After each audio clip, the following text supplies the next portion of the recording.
following program is paid for and presented by John DeMasi. The opinions expressed are not those of Town Square Media or station advertisers. WPG Talk Radio 95.5 presents Talk with a Purpose. Join the conversation by calling 609-407-1450. Now, the host of Talk with a Purpose, John DeMasi. Welcome to the show that says, what season is it? Summer, fall, or something in between? I don't know. Maybe you know. We'll settle on a season eventually, I guess. And if you thought you had troubles, how do you think Kevin McCarthy feels? And with that, we welcome you to another edition of Talk with a Purpose. Every Saturday, 9 till noon, WPG Talk Radio 95.5. Also heard on 1450 AM and always online at WPGTalkRadio.com. Yes, we have a lot to talk about today here on the program. Like, well, someone's... Are our phones working? Chris? Yeah, okay. Yeah, they're working. Yeah, I got you now. Never a dull moment here. We have Atlantic County Executive Denny Levinson on our show today at 10 o'clock, and we're looking forward to that. And we'll tell you the story of Denny's opponent. I'll tell you. Well, I wouldn't want to face Denny Levinson either. I mean, so I guess they just put up somebody who, okay, I'll run, but I won't run. So we'll talk about that, and of course, Kevin McCarthy and the fiasco in Washington and other things as well. And as always, the phone number here in the studio, 609-407-1450, 609-407-1450. And oh yes, remember the prescription drug scandal now it's probably about 7 or 8 years ago. Do you know that the ringleader hasn't been sentenced yet? And now they postponed it again. We'll talk about that, too, as well. But, you wonder where justice is in this country. But that's another story. 609-407-1450. What I really want to talk about this morning, how I feel about the ouster of Kevin McCarthy as House Speaker. And I feel like Republicans shot themselves in the foot. And it's a big ouch. A mere 9 months into their House majority, the Republicans have brought the legislative body to a halt. We're not going to talk about the next speaker, whether it be Jim Jordan or Steve Scalise or someone else like Hakeem Jeffries. Oh, yes, and we'll talk later about maybe Donald Trump. It's really something. But all in all, we are now facing the most important election, probably, as I see it, since 1980, since Ronald Reagan and Jimmy Carter in 1980. Look, it didn't start off too good for Kevin McCarthy. He won the election, or the Republicans won the election and the majority by the slimmest of margins. And instead of sticking together and solidifying the party, they've gone off in tangents. Thank you, Matt Gaetz and the hard right radicals. This is not the time for extremism. What they need is what they don't have: cohesion, discipline, and leadership. And McCarthy, I mean, you kind of feel bad for him because he was doomed from the very beginning. I mean, what was it, 15 or 16 votes or whatever the number was? And would he be elected? Wouldn't he be elected? Will there be somebody else? And we went through that for a week. So maybe he was damaged goods from the beginning. And going back to, you remember this name, Newt Gingrich?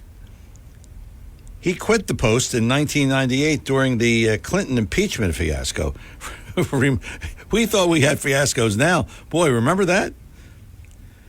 John Boehner departed in disgust, and so did Paul Ryan. But this is new territory. A speaker being tossed out by his own party. And you want to talk about dysfunction? So now what? The government has come to a halt, and it's not because of a government shutdown. It's because of a faction of Republicans who think they are going to win the presidency with a performance like this. A fight among themselves is a fight that they may just lose in the long run. And I'm talking about the 2024 presidential election. This, to me, okay, maybe I'm crazy, but this is no time to be fighting among themselves. Rather, it's a time for unity, one message. And what we're getting is, I don't know what we're getting, but we're not getting one message. And sadly, this may be, and I'm not saying it is, but it may be a defeat for Republicans. And let's face, as I said, this is an important election. I mean, an important election. I'm talking about 2024. If we allow Joe Biden and the Democrats for another 4 years, what would we? Can you imagine what this country would be?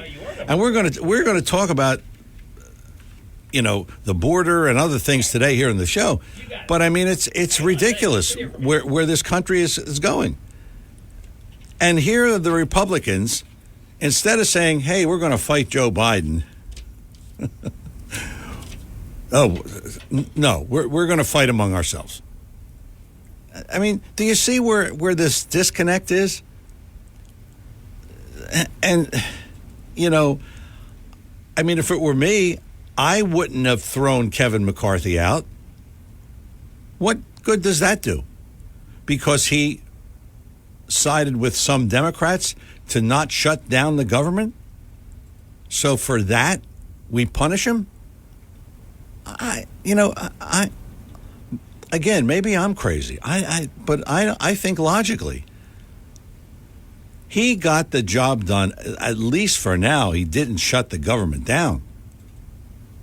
But here we go. Oh, no. And Matt Gaetz, I mean, I don't know what to think of Matt Gaetz. But I don't think he's a team player. At all. And, maybe that's politics. Maybe he just wants to run for something else, and he's going to do anything he can to achieve that. But I just shook my head this week, and I said, this is really, really bad for the country, I think. And you'll see some of the things that we're going to talk about. I mean, this border thing. And now Joe Biden is going to build a wall. Okay. And it's from a leftover ruling in 2019. Gee, who was in presidential power at 19? Oh, Donald Trump. So now Joe Biden is jumping on this bandwagon. I mean, do you see what this is just crazy. And I don't know what to say except it's just dysfunctional, and dysfunction to me leads to defeat, and I hope I'm wrong, but that's what I'm thinking this morning. And with that, we bring in the one and only Seth Grossman, who panicked this morning and thought we didn't have phones working, but we did. So, welcome to the show, Seth. Well, just because the phone didn't get answered after 18 rings, I had a little concern. But before I forget, of course, I'm calling in for libertyandprosperity.com, and whatever I forget to mention in this conversation, just go to the website, look up our post, and if you like the post, please click the Facebook icon or the Twitter icon to share it with your friends. And if you hit the Twitter icon, even if you don't have Twitter, you get the link to the article or the post, and that leads to, then you could share that on your email or with any of your online newspapers. And, of course, we meet every Saturday morning from 9:30 to 10:30 at Sal's Cafe in Summers Point, Groveland Avenue, and New Road. Well, I guess to begin your observation about the disaster among House Republicans, and I think it's even worse than what you said, because first of all, remember that it was 8 Republicans. You have like 218, or rather maybe 223 Republicans in the House of Representatives, a bare majority of the 435 you had there. And basically, 8 Republicans joined with 200 Democrats to get rid of McCarthy. So why did the 200 Democrats vote with 8 Republicans to get rid of Kevin McCarthy? Do you think they care about the Republican agenda, or do you think they want to destroy the Republican Party and do their own agenda? So the mere fact that you have these 8 Republicans who call themselves heroes because they align and vote with Alexia Ocasio-Cortez and all the Democrats, and why is that a good thing? But what's even worse is your 2 most unpopular congressmen in the country, Matt Gaetz and Marjorie Taylor Greene, are now the face of the Republican Party in the eyes of the media. So how does that help?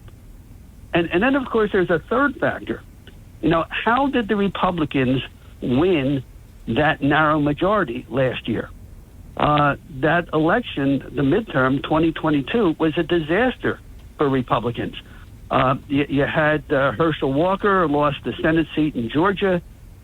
You had in Pennsylvania, Dr. Oz lost in Pennsylvania.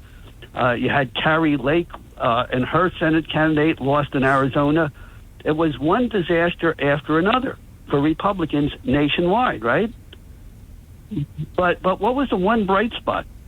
The one bright spot was that the Republicans took back control of the House of Representatives after losing it in 2020.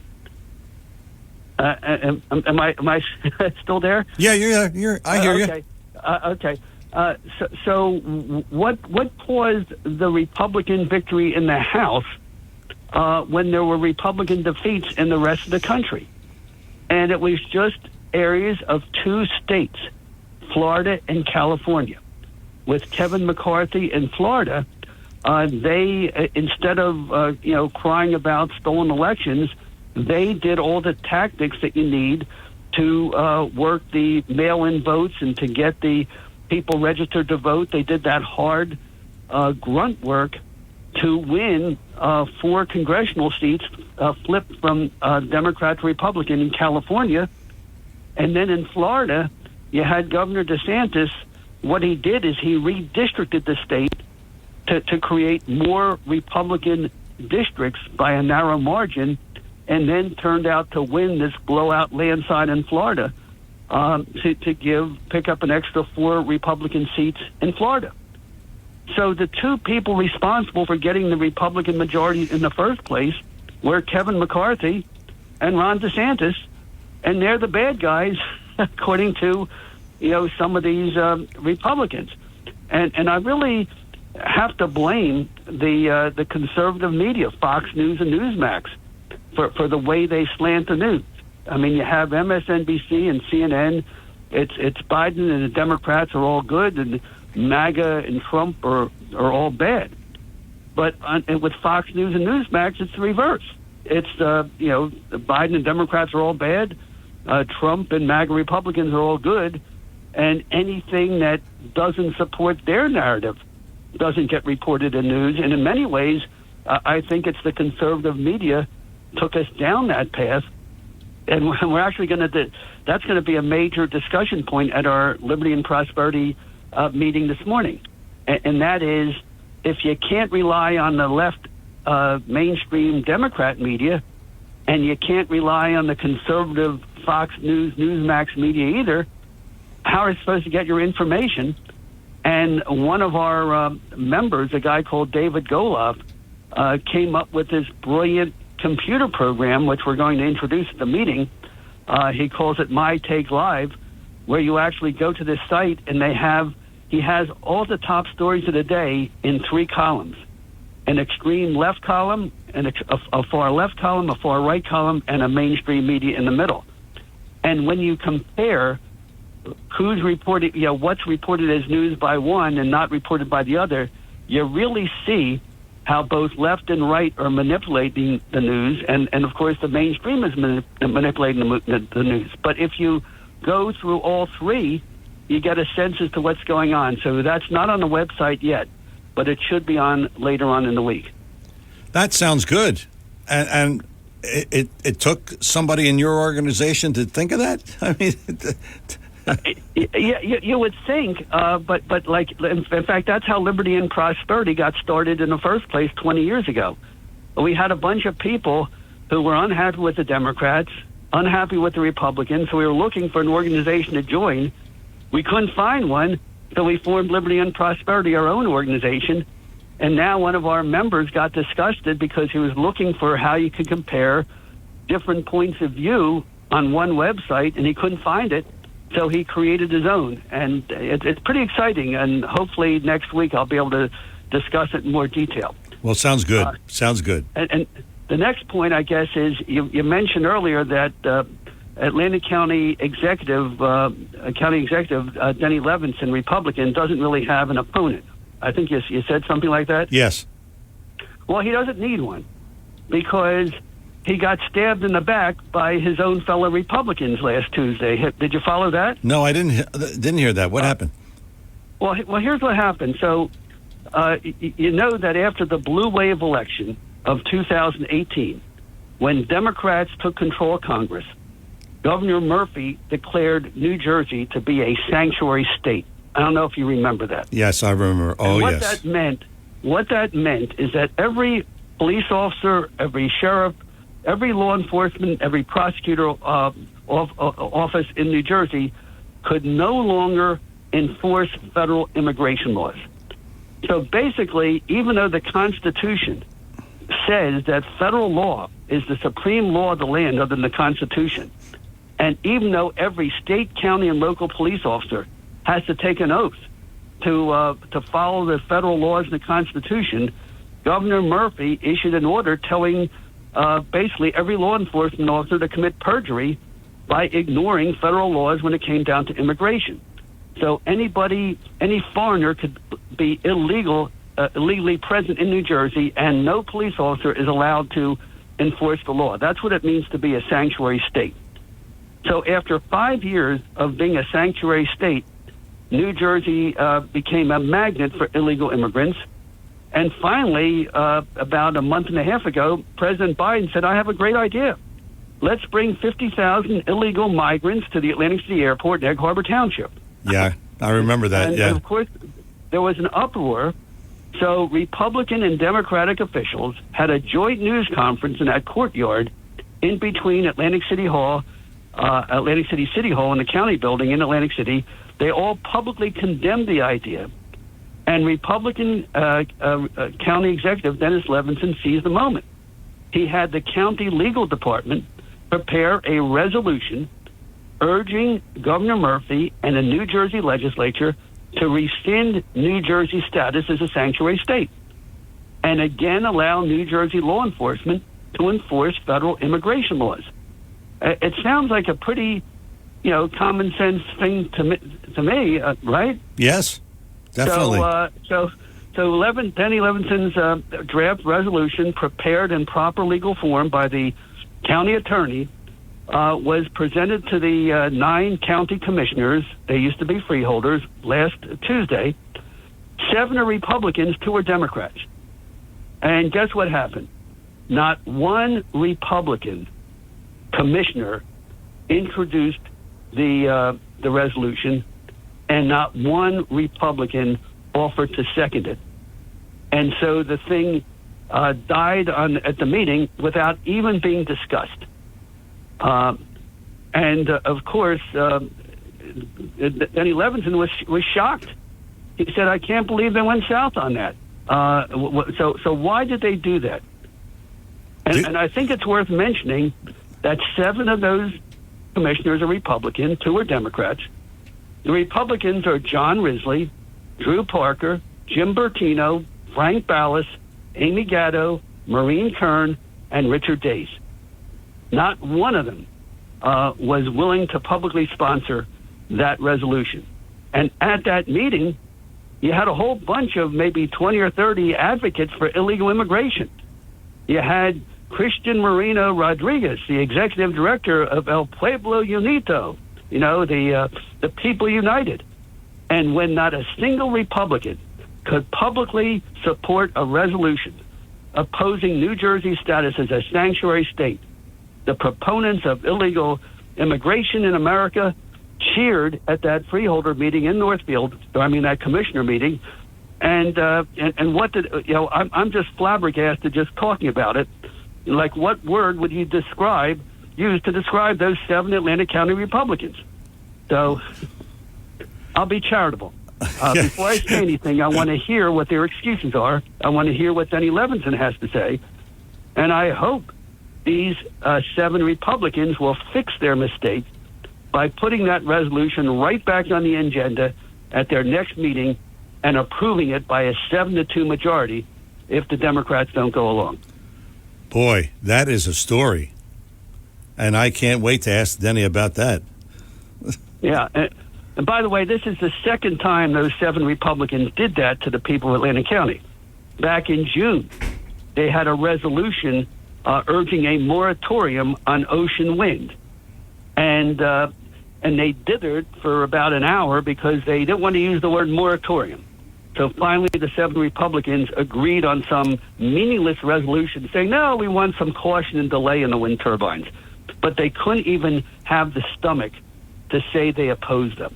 So those are those 7 Republicans, and this is what they're doing before an election, when 2 of them are up for election this year. Yes. So I'm curious as how they would respond. Well, I remember I had John Risley on, and I asked him specifically about that. And he said all we wanted to do was buy some time so we could look at it a little further. So I don't know if that's what they're doing here or not, but that's what the answer was.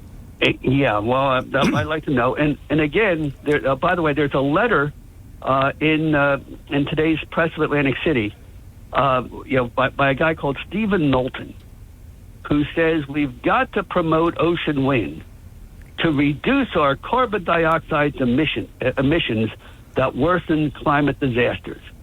So, of course, he's assuming that wind turbines would reduce carbon emissions, which they don't. And I just want to repeat these 2 simple facts of physics that they used to teach in public school in 8th grade science that they no longer teach. And number 1, an electric power grid must be stable. It's like electric current is like a river of electrons, and it's only usable when it's at a slow, predictable rate. So when you plug in your TV or microwave, the current has to be flowing at 110 volts with about 100 amps all the time. If you plug your TV into a lightning rod and wait for lightning to hit your TV, there'll be electricity there, but it would blow up your TV if it hits, and it won't be there when you need it. So it has to be steady. And the second scientific fact is the relationship between wind speed and electricity produced is exponential, not linear. Now, you talk to your average college graduate today, as a 20-something or 30-something, they wouldn't know what the heck you're talking about because that's what we're teaching. But it means that if you have the wind is blowing at 12 miles an hour, and then it doubles and it goes to 24 miles an hour, you'd think you get twice as much electricity. But no, you get 8 times as much electricity because the relationship between wind speed and electricity is exponential.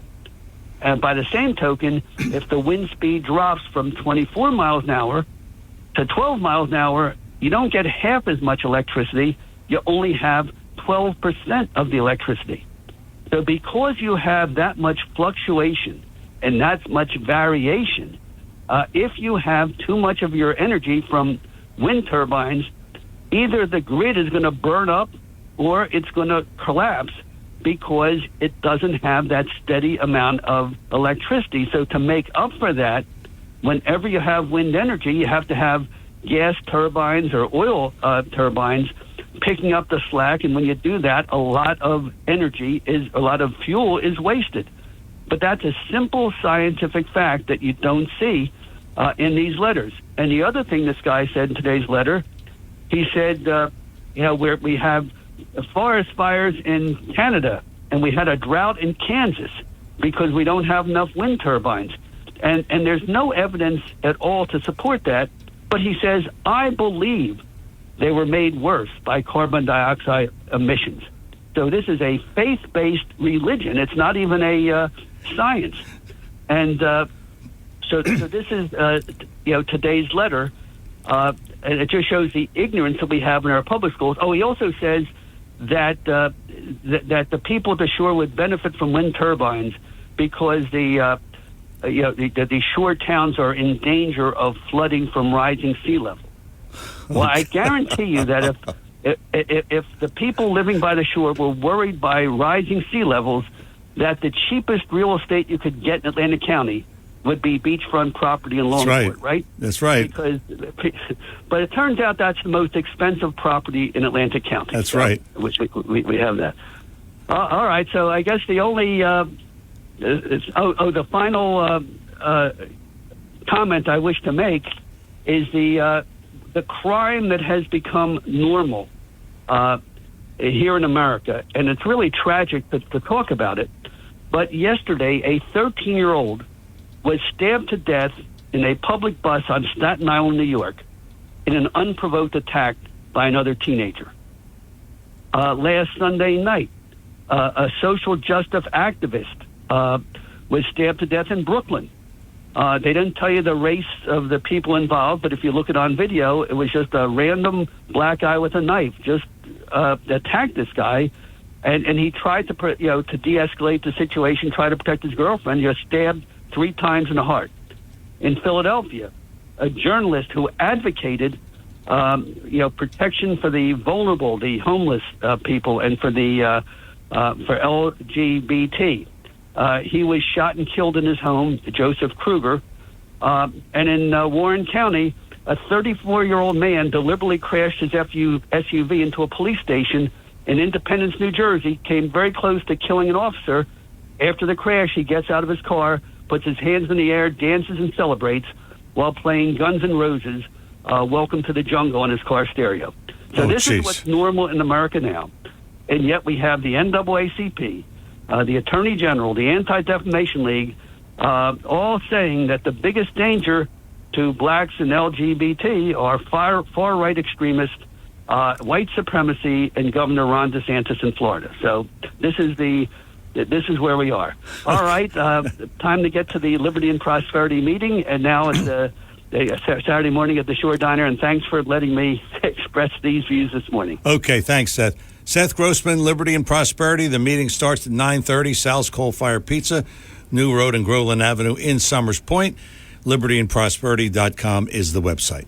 Talk with a Purpose is the show, Saturdays, 9 till noon, WPG, Talk Radio 95.5. I'm John DeMasi. We are going to get to the calls. We have John, we have Bob, Veronica, Craig, and maybe you at 609-407-1450. Coming back and starting off with the calls after these words. Debt. If you hate debt as much as we do, listen. Debt. It's one of the biggest problems faced by 77% of Americans. A system called Debt Free for Life is a smart, financially unique solution. Not only does Debt Free for Life, a proprietary system that you can access absolutely free, help our clients pay off their debts years, sometimes decades earlier, it can also save them tens of thousands of dollars in interest, build their wealth at the same time, and it does it all tax-free. Find out more now. Go to jmlfinancialgroup.com to get your free report on Debt Free for Life, or call Joe Yakovich at JML Financial Group at 856-751-1771. Remember, access to Debt Free for Life is absolutely free.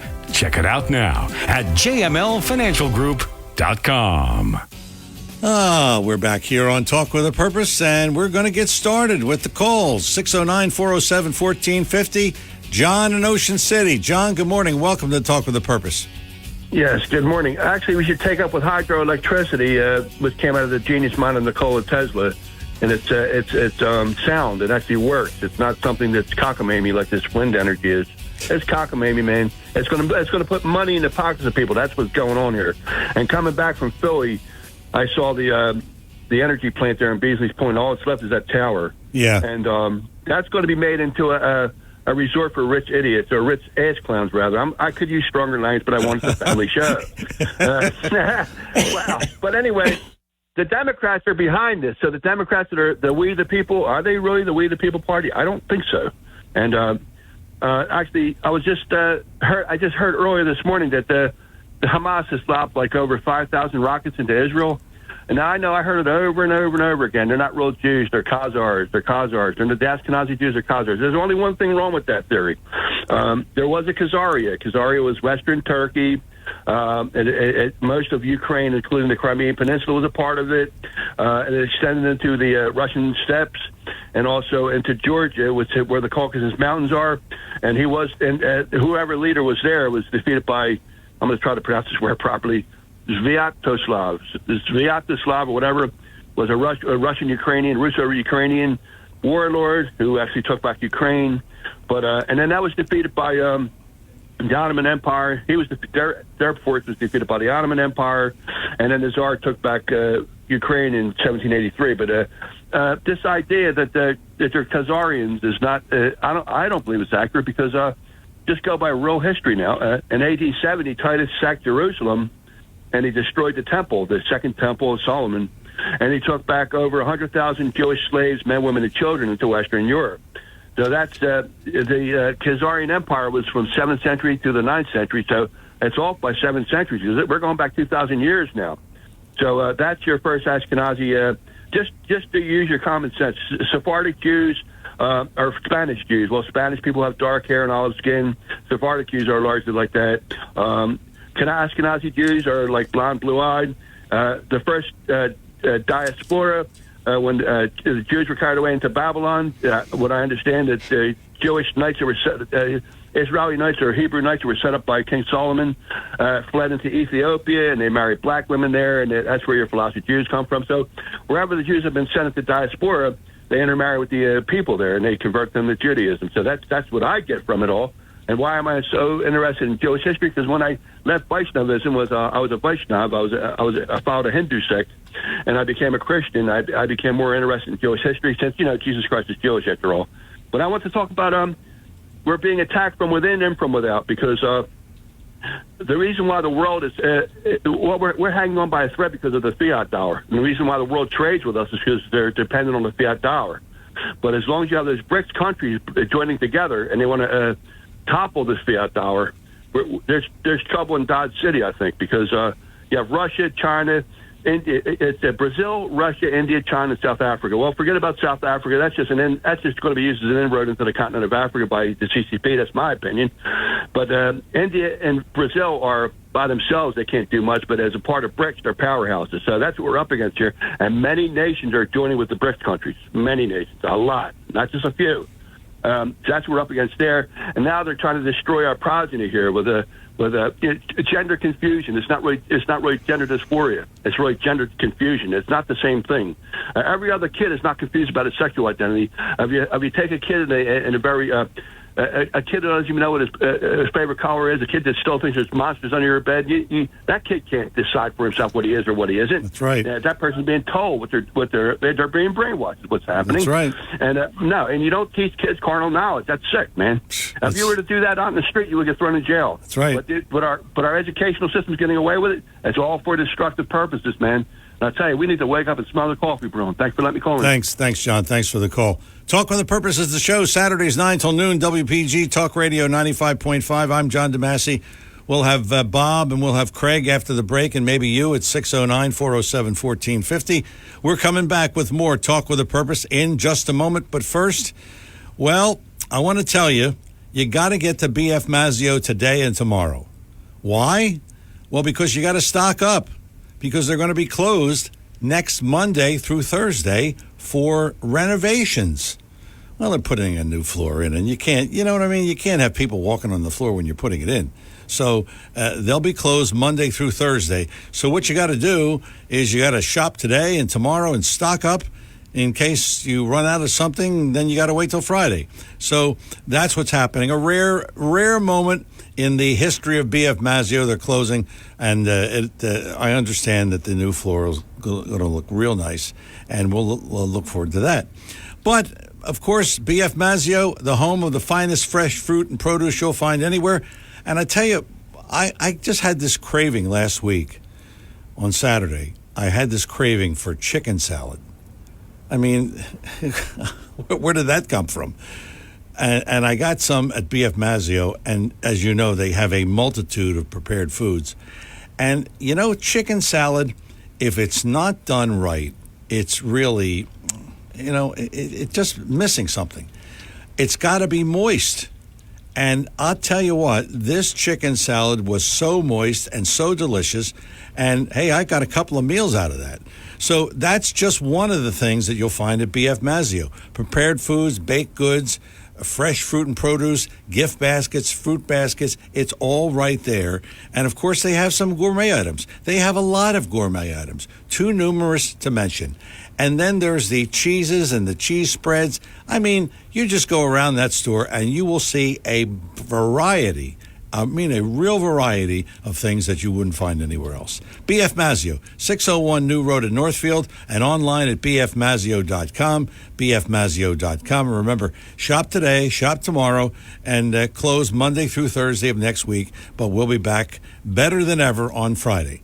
Again, the website, bfmazzeo.com. We're coming back with more Talk with a Purpose in just a moment. If you're interested in driving one of the finest automobiles on the market today, then you'll want to check out all of the fabulous new and pre-owned Lexus at Lexus of Atlantic City. Lexus of Atlantic City, 3169 Fire Road in EHT. Driving a Lexus is like no other vehicle on the market. Test drive one for yourself at Lexus of Atlantic City.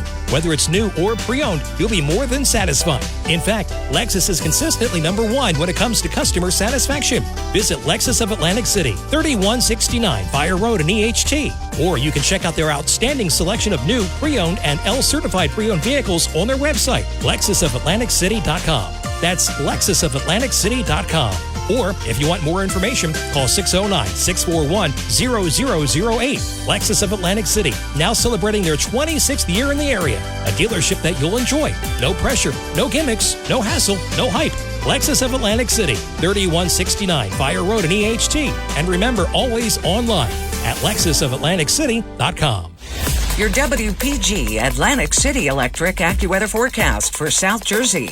Mostly cloudy, breezy, not as warm today with a little rain into the early afternoon. Outdoor plans can be impacted, high 73. Mainly clear tonight, breezy and cooler. Grab a jacket, that lows dip at a 47. Sunny to partly cloudy, breezy tomorrow, the high 64 to wrap the weekend. When you get back at it Monday, breezy, clouds and sun, the high 63. I'm AccuWeather's Ruth O'Brien on WPG Talk Radio 95.5.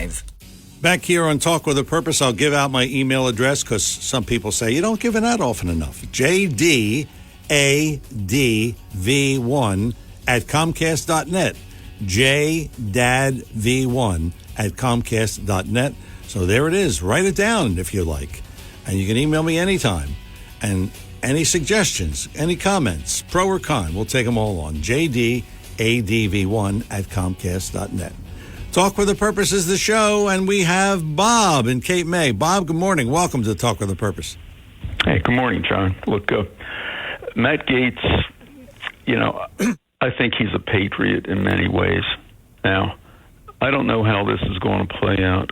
What does trouble me about what happened was some rock-solid conservatives did not want to see McCarthy deposed, and I named Chip Roy and Thomas Massey. Really admire them. They're absolute rock-solid conservatives. Let's see how this plays out. That's all from a conservative viewpoint. Let's see how this plays out. But I will tell you this here. What's going on with this federal government, with business as usual by the uniparties, both Republican and Democrats, that is not something that cannot continue. A $33 trillion national debt is going to destroy the future of the younger people in this country. We cannot continue on this crazy path of spending And the message that Matt Gaetz sent was that this is not acceptable. I understand the perceptions about the party fighting with each other. I understand that. Yeah. However, these.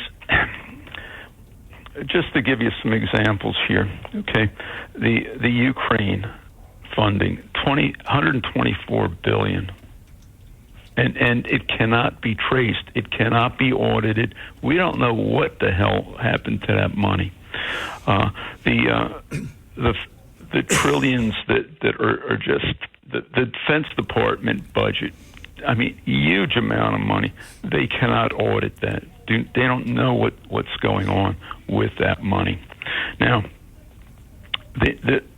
and again, Matt Gaetz is one of the only members of Congress. He may be the only one who doesn't take money from lobbyists.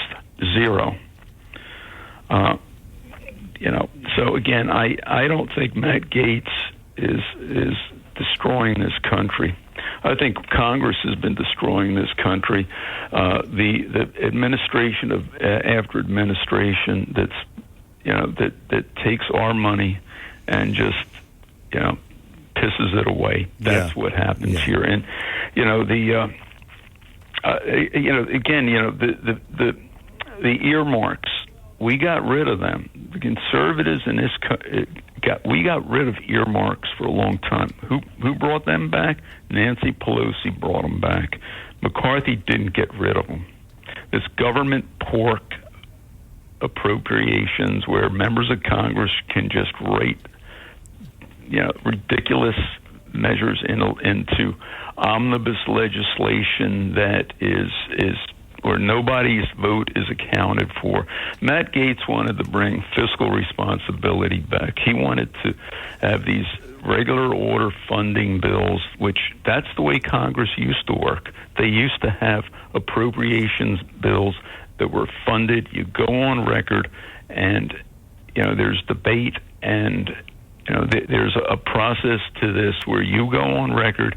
If you want this out of control spending, you have to go on record for it, and that's what he was fighting for. So, that's my take on it. I'm going to call back in the 11 o'clock hour. I do want to talk about crime. Okay. About what's going on. What happened in New York, and Seth brought it up. Anyway, but I'll let the other callers. Yeah, okay. And also, I'm going to tell Craig that you're included in our dinner, so, Okay.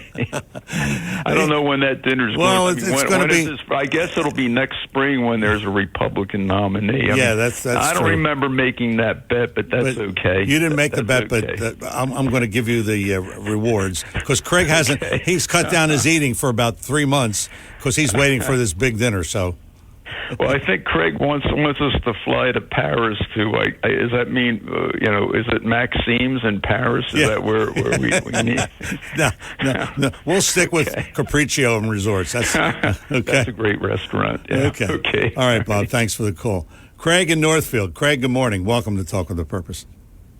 Well, good morning, John. Good morning. And I got to tell you, I was a little surprised. I thought you were going to do something like with Restaurant Week and try to save a few bucks. No. Listen. And I was thinking, I got to go with a special now. I was waiting for the call.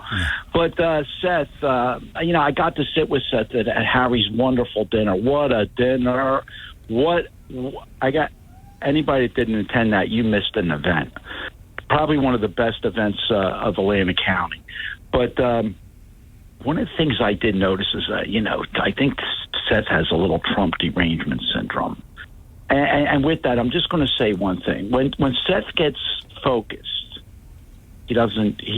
sometimes I think he can't see sometimes the fairness. And I'll just remind people how he treated Lopianto. And with that being said, Joe McCarthy, he kicked the can down the road. We're supposed to kick the can down the road till November. I agree with Bob, totally. What Matt Gaetz did was he brought to the attention how this Congress and like who was supporting that? McConnell, so you know it's bad. Am I wrong? Yeah, no, you're right there. Let's talk about what was going to happen here, John. Okay, because I heard your opening here, so I'm going to disagree with you totally. Okay. Matt Gaetz did the right thing.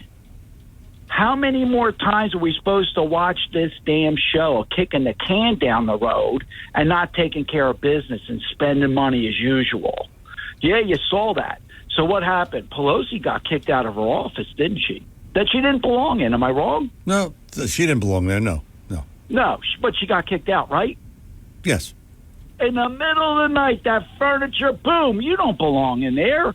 It's about time some of the Republicans see what Gaetz did was he showed some, I'm going to say it this way, testicles, okay?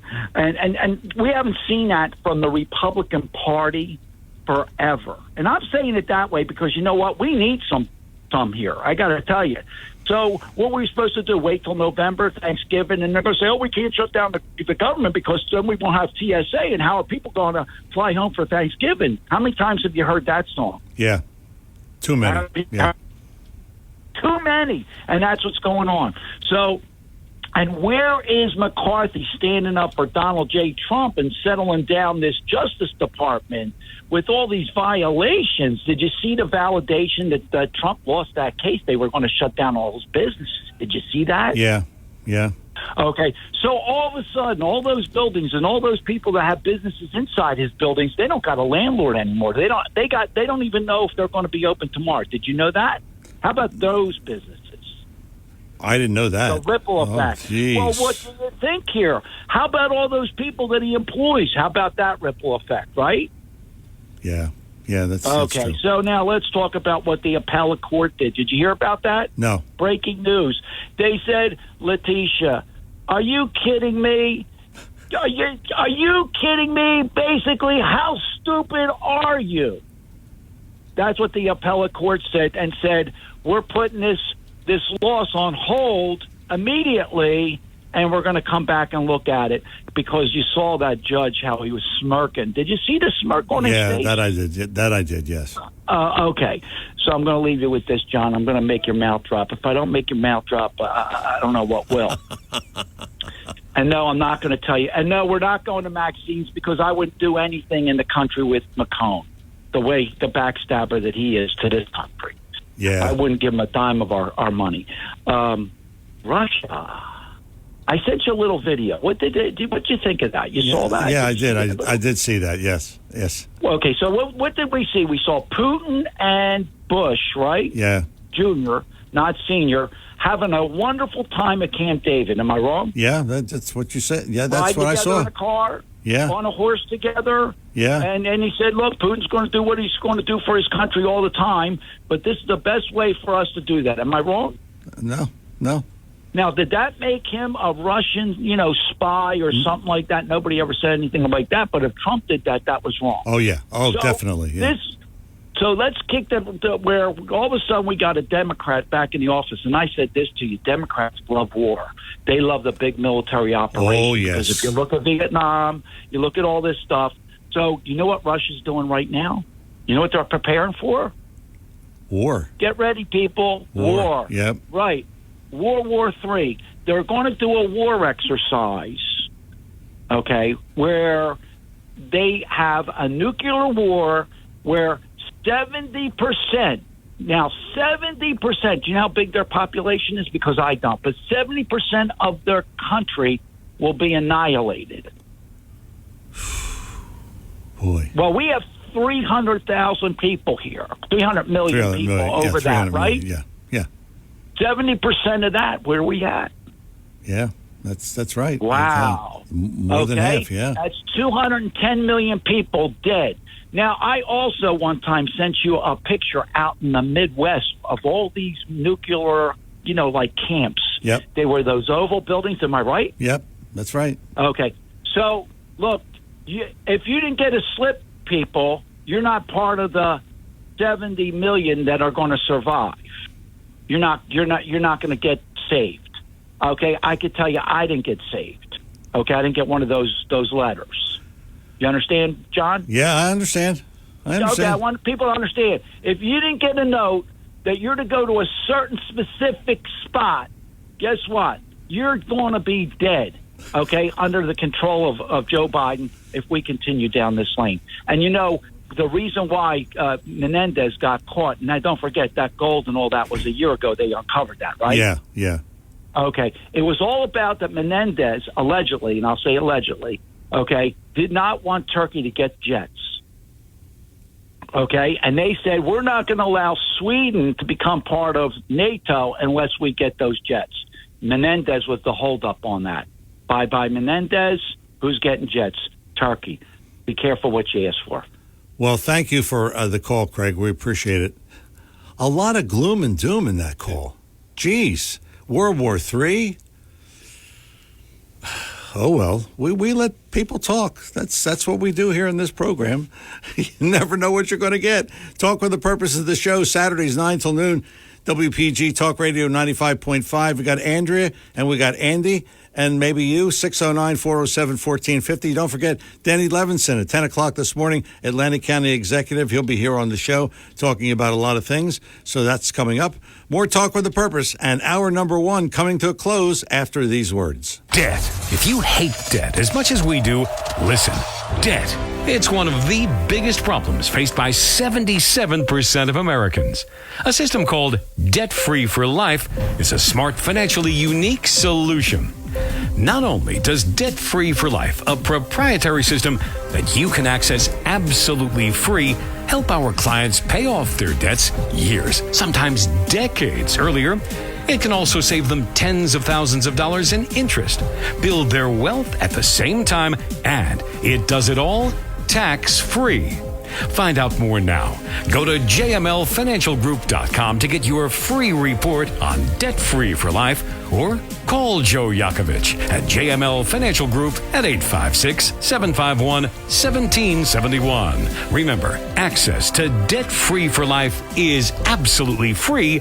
Check it out now at jmlfinancialgroup.com. And we are back here on Talk with a Purpose. I'm John DeMasi. Good to have you with us. 609-407-1450. Andrea in Summers Point. Good morning. Welcome to Talk with a Purpose. Hello. Hi. Hi. How are you? You're on. Yeah. Well, truth is funnier than fiction. I heard that Fat Nadler actually asked for $1 million to widen his own sidewalk. I wanted to say something. If we ever wondered what the world would be like without the United States, we're watching it unfold right now. I mean, Israel is at all-out war and war with Iran. Yeah, that's what John is. Yeah. Why do we keep giving Iran money when they say it's for schools and hospitals, and you see what they do with the money? That's a very good question, and one that I don't know who would have the answer to that, but I certainly don't, because I'm in your camp here. Why? Why are we doing this? When we certainly have enough here that we have to worry about and we could spend money on, and we send money over to there. I'm with you on that one. Well, wouldn't you think instead of giving money to Iran right now, we could throw a few shekels over and help the Israelis out? Yeah. They're going to be attacked.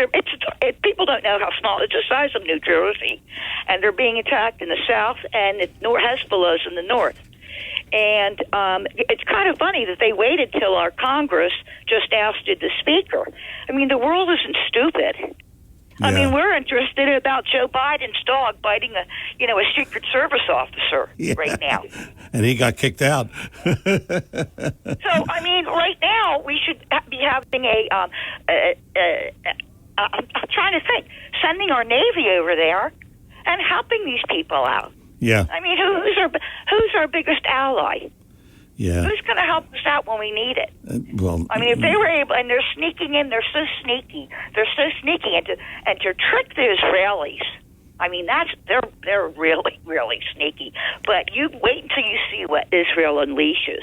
But look at all the war, everything. Our president broke the world, John. He broke the world. This would never have happened if Trump was the president. Oh, of course not. People were afraid of him. Of course not. No, that wouldn't happen. No, absolutely not. Listen, I'm Jewish, and I'm very worried. This is horrible, and let's just see what happens with Congress. They need to convene and meet and figure something out. Thank you, John. Thanks for the time. Thanks for the call, Andrea. Did we let Andy go? Yeah, okay. So we had Andy, but we don't have enough time to really get into it with Andy. So he'll call back. We'll get him in the 11 o'clock hour. But Denny Levinson coming up at 10 o'clock this morning. Some calls that are disturbing this morning because it makes you think, like, where are we going with this, you know? And that's really the question. Where are we going? I mean, with Congress and then Craig with World War III. And, boy, I look forward to this show on Saturday. And then...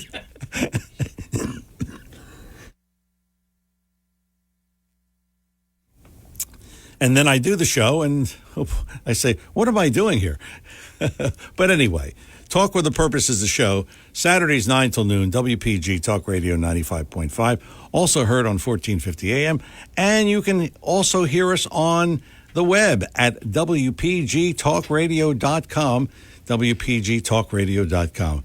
We have a lot of questions for Denny Levinson. And originally, this started out as a debate maybe between Denny and his opponent.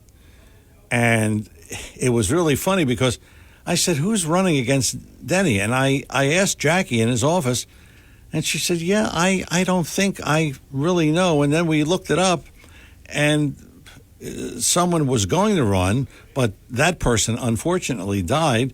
And so now Joyce Pratt is running against Denny, but she would not come on and would not debate. And, I mean, we didn't hear anything from her. So it's going to be Denny all by himself here on Talk with a Purpose. Hour number 1 is in the books rapidly. Hour number 2 with Denny Levinson, Atlantic County Executive, on the way. And you know what we say, don't go away.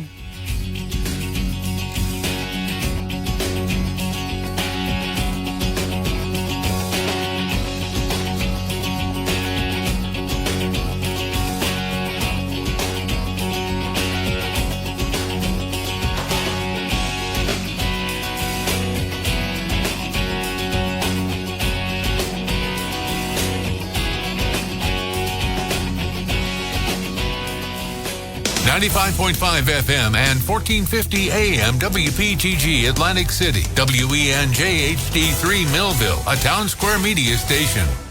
WPG Talk Radio 95.5 presents Talk with a Purpose. Join the conversation by calling 609-407-1450. Now, the host of Talk with a Purpose, John DeMasi. Hour number 2, Talk with a Purpose, every Saturday, 9 till noon, WPG Talk Radio 95.5. And as the man said, I'm John DeMasi. Good to have you with us, as always, for our Saturday morning get-together. 609-407-1450 is our number here in the studio. And we are awaiting the arrival of Denny Levinson. He'll be on the phone with us in a couple of minutes. But I just wanted to mention this this prescription drug scandal. You remember that? I think it's now about 7 or 8 years where this happened.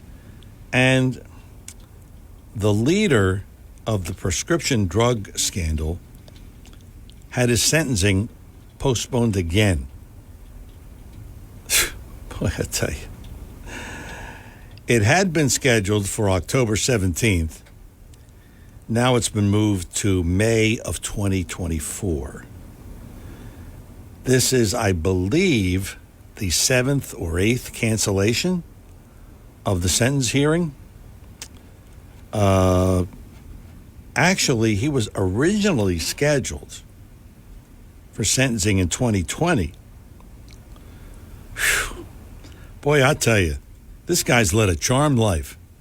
William Hickman is his name, and if sentenced, he could get up to 30 years in prison.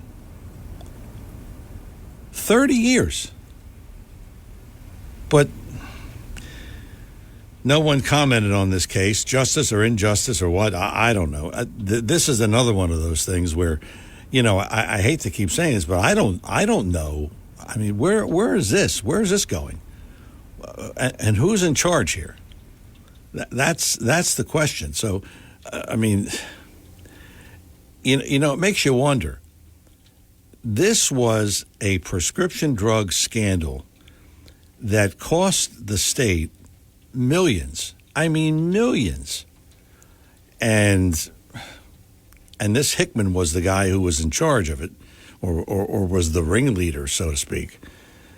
And there was a lot of doctors and healthcare professionals and people of those kind of people who had the right insurance that covered this kind of thing. So that's who they kind of recruited.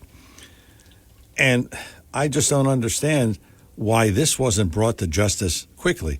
I realize the pandemic was in order, but we don't know why this thing is taking so long. But I mean, here it is. It's going to be 2024, and that will be 8 years after the fact. 8 years. I don't know. It does make you wonder where justice resides in this country, and it doesn't appear to reside in it doesn't appear to reside in a lot of places. But Good morning. How are you, sir? 609-407-1450 is our number here in the studio, and we are awaiting the arrival of Denny Levinson, and we got him. Oh, Denny Levinson, Atlantic County Executive. Denny, good morning. Welcome to Talk with a Purpose. Hold on. Oh, well, we thought we had him. We don't have him. We got him. Hold on. We got him. This is called phone systems extraordinaire. It fails when we get the guy on. We'll get to him in just a moment. There we go. Hello. Hello. Why are we hearing that whistling? I'm just getting calls. Oh. Well, tell them they can't call you while you're on the air. I'm going to. Okay. Danny, welcome to the show. Thank you. My pleasure. I don't know where to start, but I'll start with, you know, this thing. Every time you run, it seems like they get somebody who's running against you who has no business running against you. I mean, I wouldn't run against you. Any sane person probably wouldn't run against you, but the Democrats have to pick somebody. And, I mean, we tried to contact this Joyce Pratt, and I understand that she's not debating, she's not doing anything. So what's the story here? Well, the story is that, and look, I don't really blame her. What's she going to run on? Yeah, right. And, that's right. The idea that taxes, well, our taxes are low. Our audits are perfect. We have done an extraordinary job, and I'm saying we because of my extraordinary administrative team. We have a great county. It's recognized even by the Democrats statewide that this is the finest run county in the state of New Jersey, and we're very proud of it. And I do believe she is put in there. I could be wrong as a placeholder, rather than leave it blank. But I mean, she can't run on the budget, or anybody else can, because every budget I have had has been so well done that it has always had the support of the Democrats. I've never had one budget that was not a bipartisan budget. So we have a budget. We send it down to the commissioners, and they decide yay or nay. And as it turns out, they've supported every one. So it's tough for someone to run against that. Also, look what we've done. I mean, when I first became county executive, the problems when you have EMTs and you have an emergency, the first persons to show up are police, and they stand there waiting for the emergency people to come. Yeah. Well, I made sure that every single emergency vehicle in this county has a defibrillator. And when seconds count, we've saved hundreds of lives. Now you'll walk around and you'll see defibrillators even in department stores and in restaurants. So that's something I'm extremely proud of. I'm very proud of keeping Boscov's open. Boscos was going bankrupt. Mr. Boscos came to see me. Al, he said, I'm coming out of retirement. I want to save my business. And I said, well, Al, why don't you? Well, I can't get any financing. And I said, I'll finance it for you, Al. This is very important to us. You know, we're going through a bad time at that time here in the country, and I'll keep people working. And I provided the funding for him without any cost to the taxpayer. I just wanted to be in the first position if anything went wrong. He agreed. And this is the most successful Boscos in the country. Wow. So, wow. Yeah. That's terrific. And what a sweet man he was, by the way. Came in with his hat in his hand, and this is a family business. I want to keep it open. Can you help me? So I did, and like I said, not 1 cent of taxpayer money was put into it, as long as I was in a first position if they did go under. And Stockton, I called Dr. Kesselman, and I said, you know, we've waited long enough. Meet me at the old Atlantic City High School site in Atlantic City. We sat there, and I said, why don't you put it here? He said, we don't have any money because our money from the former president is tied up at Showboat. They went into that Showboat fiasco. Oh, yeah, yeah. So I said to him, look, I'll put the money up. All I need is a guarantee from Stockton that it will not cost our taxpayers 2 cents. He guaranteed it. Well, Stockton is in Atlantic City because of that deal that we made, and we made Atlantic City into a university town. And you know, we were paid back with the dorm rents, and so I mean, we're very proud of what occurred. These are things that we've done, and without costing the taxpayers anything. But I will tell you what I did cost the taxpayers: the aviation park. I could not get anyone to finance it. So I took the chance and financed it ourselves. We now have one of the top aviation parks in the country. We've got Thunderbolt, we've got NASA, we've got General Dynamics, and on October 12th, we will be building the second building. If it wasn't for COVID, we'd be building a third building. So this is the future of our county. We're not just building a building. We're building an industry, and we're building a future, diversifying our economy, no longer just casinos and tourism. So this is something that, you know, our team is extremely proud of. You know, I had a call from one of my many callers, and he was referencing what you said the last time you were on the show about Boscov's. And he just said this, that if you do that for Boscov's, why wouldn't you do it for others? And you've done it for Stockton.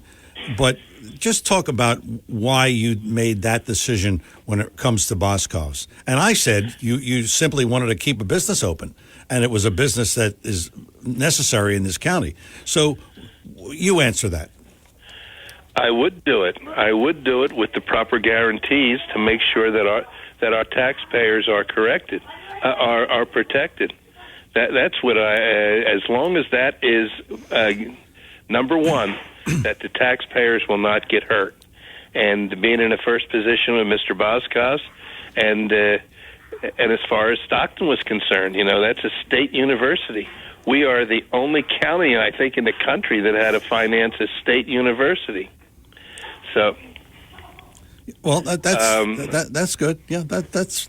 But that's it. If a business needs help, we will sit and we. By the way, we've helped many more than just that. Yeah. These are the ones that stand out. Yeah. So if you need help, come and see us. We'll see what we can do. We want people to go to work. We want business to thrive here. And if they're having a downturn and we can help out, we will. And I'm going to repeat that. The only tax money that I used that, maybe somebody could say wasn't justified, because when I wanted to build that aviation park, I did have detractors saying, well, who are your tenants? I said, we don't have any. Well, who are your prospective tenants? We don't have any of them either.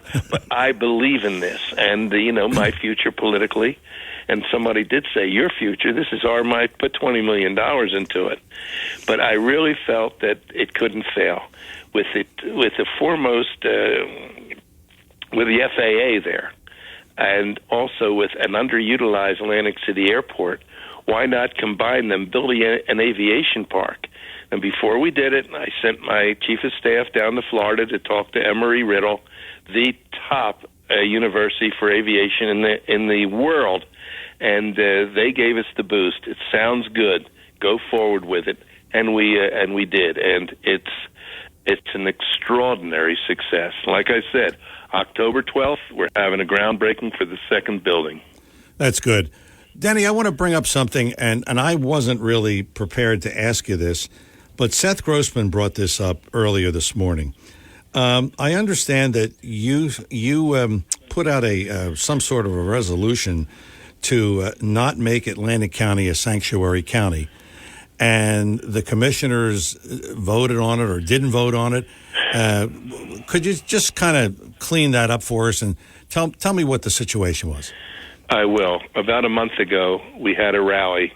I formed a rally outside the county office building in Atlantic City, making everyone that was there understand we're here to prevent the state and the president from sending thousands of migrants to the Atlantic City Airport tarmac. So it was bipartisan. Everybody was there. Mayor Small said, you're not using this area as a dumping ground. Democrats, Republicans, we all stood together. It's not going to happen. Now, we didn't hear anything from the federal government, so I figured to punctuate it, I wanted the freeholders to pass a resolution stating that they would like the governor to rescind the sanctuary status of the state of New Jersey, which, of course, included Atlantic County. And the point was, even the governor said we cannot sustain this type of influx. Look, for the people that, and I understand where their thoughts are, let's try to help if we can. But charity begins at home. Our schools will be overrun. We can't educate them. Our hospitals will be overrun. We can't medicate them. We can't secure them. We don't have enough security. You can go on and on and on. We have to clothe. We have to feed all of these individuals. It would be impossible for us. We would end up like New York, San Francisco, Portland, Los Angeles. You can go on and on if you wish to. And I wanted the freeholders to pass a resolution requesting removing the sanctuary status, which is, to me, very simple. But sure. Yeah.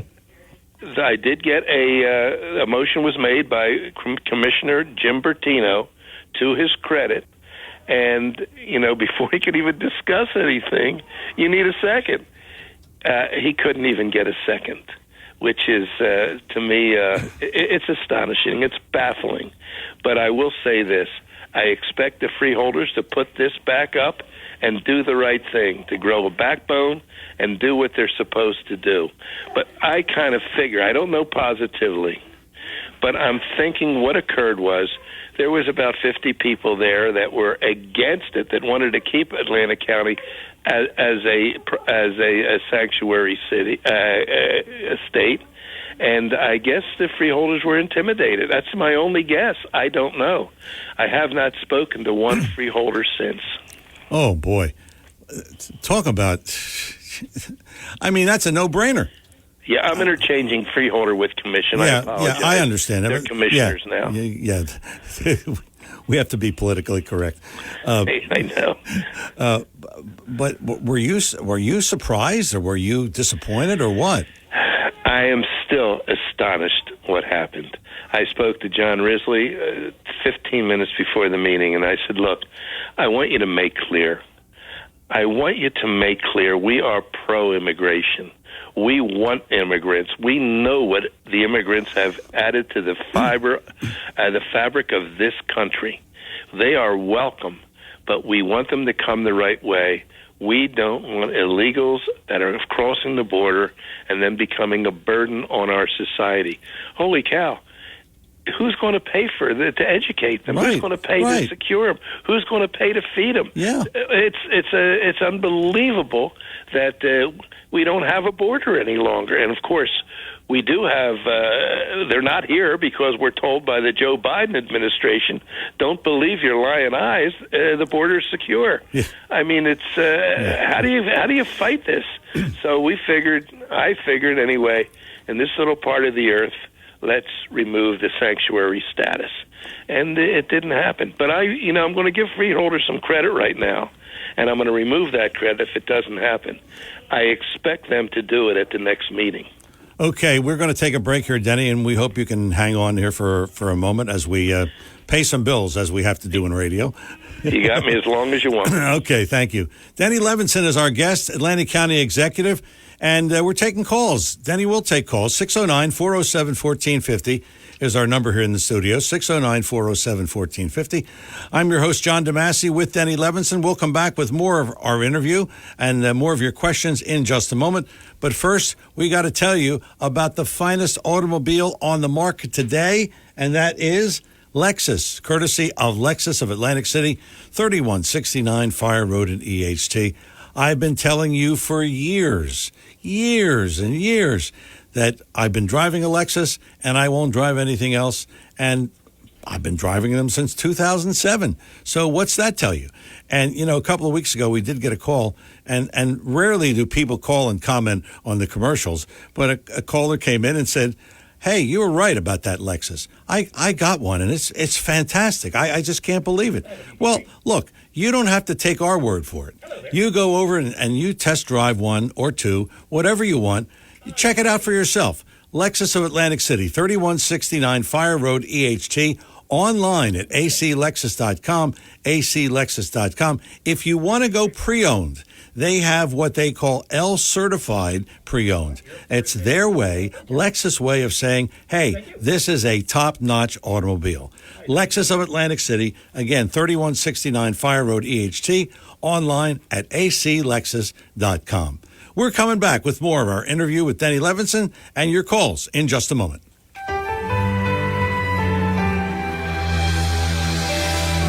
I'm Seth Grossman for LibertyAndProsperity.com. Americans are the most understanding, generous, and compassionate people in the world. That is why our enemies are using those virtues as weapons to destroy us. They are deliberately bringing millions of poor and angry people from failed socialist countries around the world to make America a failed socialist country. They know that walls, fences, and even thousands of Border Patrol agents can't stop everybody determined to get through. The only way to stop them is to arrest every person found in our country illegally and send them back. But our enemies think that Americans are too understanding, generous, and compassionate to ever do that. Do most Americans care more about the suffering of people coming to our country illegally than the future of our own children and grandchildren? Learn more at libertyandprosperity.com. Help us reach more people. Join our weekly breakfast. Donate what you can to keep us on the air and online. libertyandprosperity.com. Thanks. We are back here on Talk with a Purpose. Denny Levinson, Atlantic County Executive, is our guest. And if you want to reach the county executive, 609-343-2201, and you call, and you know what the amazing thing is, Denny, about your office? A live person answers the phone, and it's always Jackie, and she's always pleasant. And I'm just amazed at that. It's none of this press 1, press 2, press 8, press 7. Well, I appreciate Jackie. She's a star. She's one of the main reasons for my success. Well, it's true. And I tell you, on the phone, she's great. So when you call, you're not going to get the press 1, press 2, okay? We try to do that. It's a little tough now because it's tough to staff. Yeah. What did you want to mention about, you said something you forgot to mention? Yeah, when I became county executive, I was a teacher for quite some time. And, what we don't teach in schools is bordering on criminal. I mean, when you and I were in school, we took courses that meant something. And, I felt if I become county executive, I'm going to do something about it. We turned the vocational school into a comprehensive high school. It's more than just small motors and cosmetology. It is now we teach a by the way, comprehensive. That and we're building on an addition because we turn away 500 kids a year that want to come here. Few people know this. It is a blue ribbon school, one of the few in the country. We were recognized as one of the top high schools in the country by U.S. News and World Report, and we have a graduation rate of 99%. So this is something we're extremely proud of, and I don't say too much about it because it's heartbreaking the amount of kids we have to turn away. So we are building an addition, so we'll be able to, accommodate the kids that want to go to school. And I tell people all the time, come to our school and visit it. And during the passing of classes, look at our students. There's no fighting, pushing. It's an incredible school, and I'm extraordinarily proud of it. Superintendent Gunther has done an amazing job. But what it took taxpayer money to build it and also to expand it. So that's something that I at times neglect. And, if one thing that I have to turn people away on, I like to accommodate everybody, but it's parents begging to get their kids into our school. Okay, we're going to go to the phones. We're going to talk to Jane in Galloway. Jane, you're on with County Executive Denny Levinson. Oh, hi. How are you? Fine, Jane. Hi. Speaking of burdens in the county, I have a nonprofit rescue for animals, and we are tremendously burdened with the no resources for people to spay and neuter their animals at a low cost. So they're out there reproducing. In Atlantic City, particularly in Stanley Homes, people gather pets and then they put them out unaltered, and we're having a really difficult time keeping up with the overpopulation problem. The county used to have a spay-neuter clinic there. I know the animal control officers are overwhelmed right now. I just don't know with our taxpayer dollars where that money is going to help the overpopulation of animals. Where are these animals all going? How are we housing them all? We still have spayed and neuter clinics, not only the Atlantic County Shelter, but also the Humane Society that Steve Dash runs. I run the other one in Atlantic County, and it's tough. It's tough because people... I use the Atlantic City Humane every week. I'm there 2 days a week. That's all we have, though. Jane, here's the problem. I'm going to be very frank with you. First of all, don't act like how terrific my family and I. We have at this present time 7 rescued dogs. I just rescued one last month. That's what we have. It is very difficult to get people to do the right thing. It's difficult for them to do the right thing with their own children, Jane. You have 12 and 13-year-olds all over the streets at night. And, would we expect them to be responsible for their animals? We have to put down, and it breaks my heart. I've never put down an adoptable animal, a dog, I should say. And it's just heartbreaking what we have. And a lot of them, people don't want to adopt because they're bully dogs, and they're afraid of them. So it's a problem. Yeah, and I understand the dog situation. I've been doing this for 40 years, and I understand all the resources around that we have. Believe me, the Humane Society has been great, but they have a very limited amount of spaces. I had 20 emails today of people, please help me. We have a cat here we want to save it. It showed up. I don't know where to tell them to go. I don't know what to tell them. These are people that are decent people trying to help a situation, and we have nothing to help them with. You can bring them to us. You can bring them to us at Old Turnpike. We have a responsibility that we will. It is an animal shelter, and I want to be very frank. We do have dogs and cats that we must put down. It is not a reserve. There are no-kill shelters anywhere, Jane. Even though you hear that bull that make it a no-kill shelter, there are none.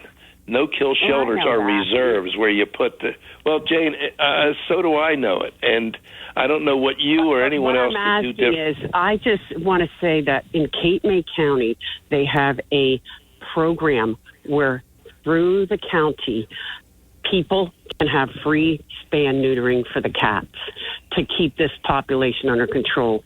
We have nothing to offer people here. We don't have it. I have a low-cost price at the Humane Society, but it's very, very limited spaces. We need to do more. It's very, very important. I've been doing this for many years. Jane, I understand. You've done it for years, and we appreciate it. We're doing the best that we possibly can. We even have the people that want these feral cats brought in. They notch their ears. We pick them up. We give them back. I don't happen to believe personally in these feral cat societies that are everywhere in our county, except for the counties that the municipalities that don't want them. You know, a cat can clean out a forest, and you know, I also like birds and rabbits and chipmunks, and they don't live real well with feral cats. And I know, and I am assuming that you're in favor of these feral cat communities. Am I agree? We agree? Yeah, she's gone. She's gone today. Okay. Listen, we're doing the best we can, and as I said, I have 6 rescued dogs, and our 7. I just got one in our family, and we're doing our part. And I can't make people take care of their own children. How do I get them to take care of, of their animals? That's for sure, yeah. You can't legislate parenting, that's for sure. No. Let's talk to Steve in Absecon Island. Steve, good morning. Welcome to Talk with a Purpose. You're on with Denny Levinson.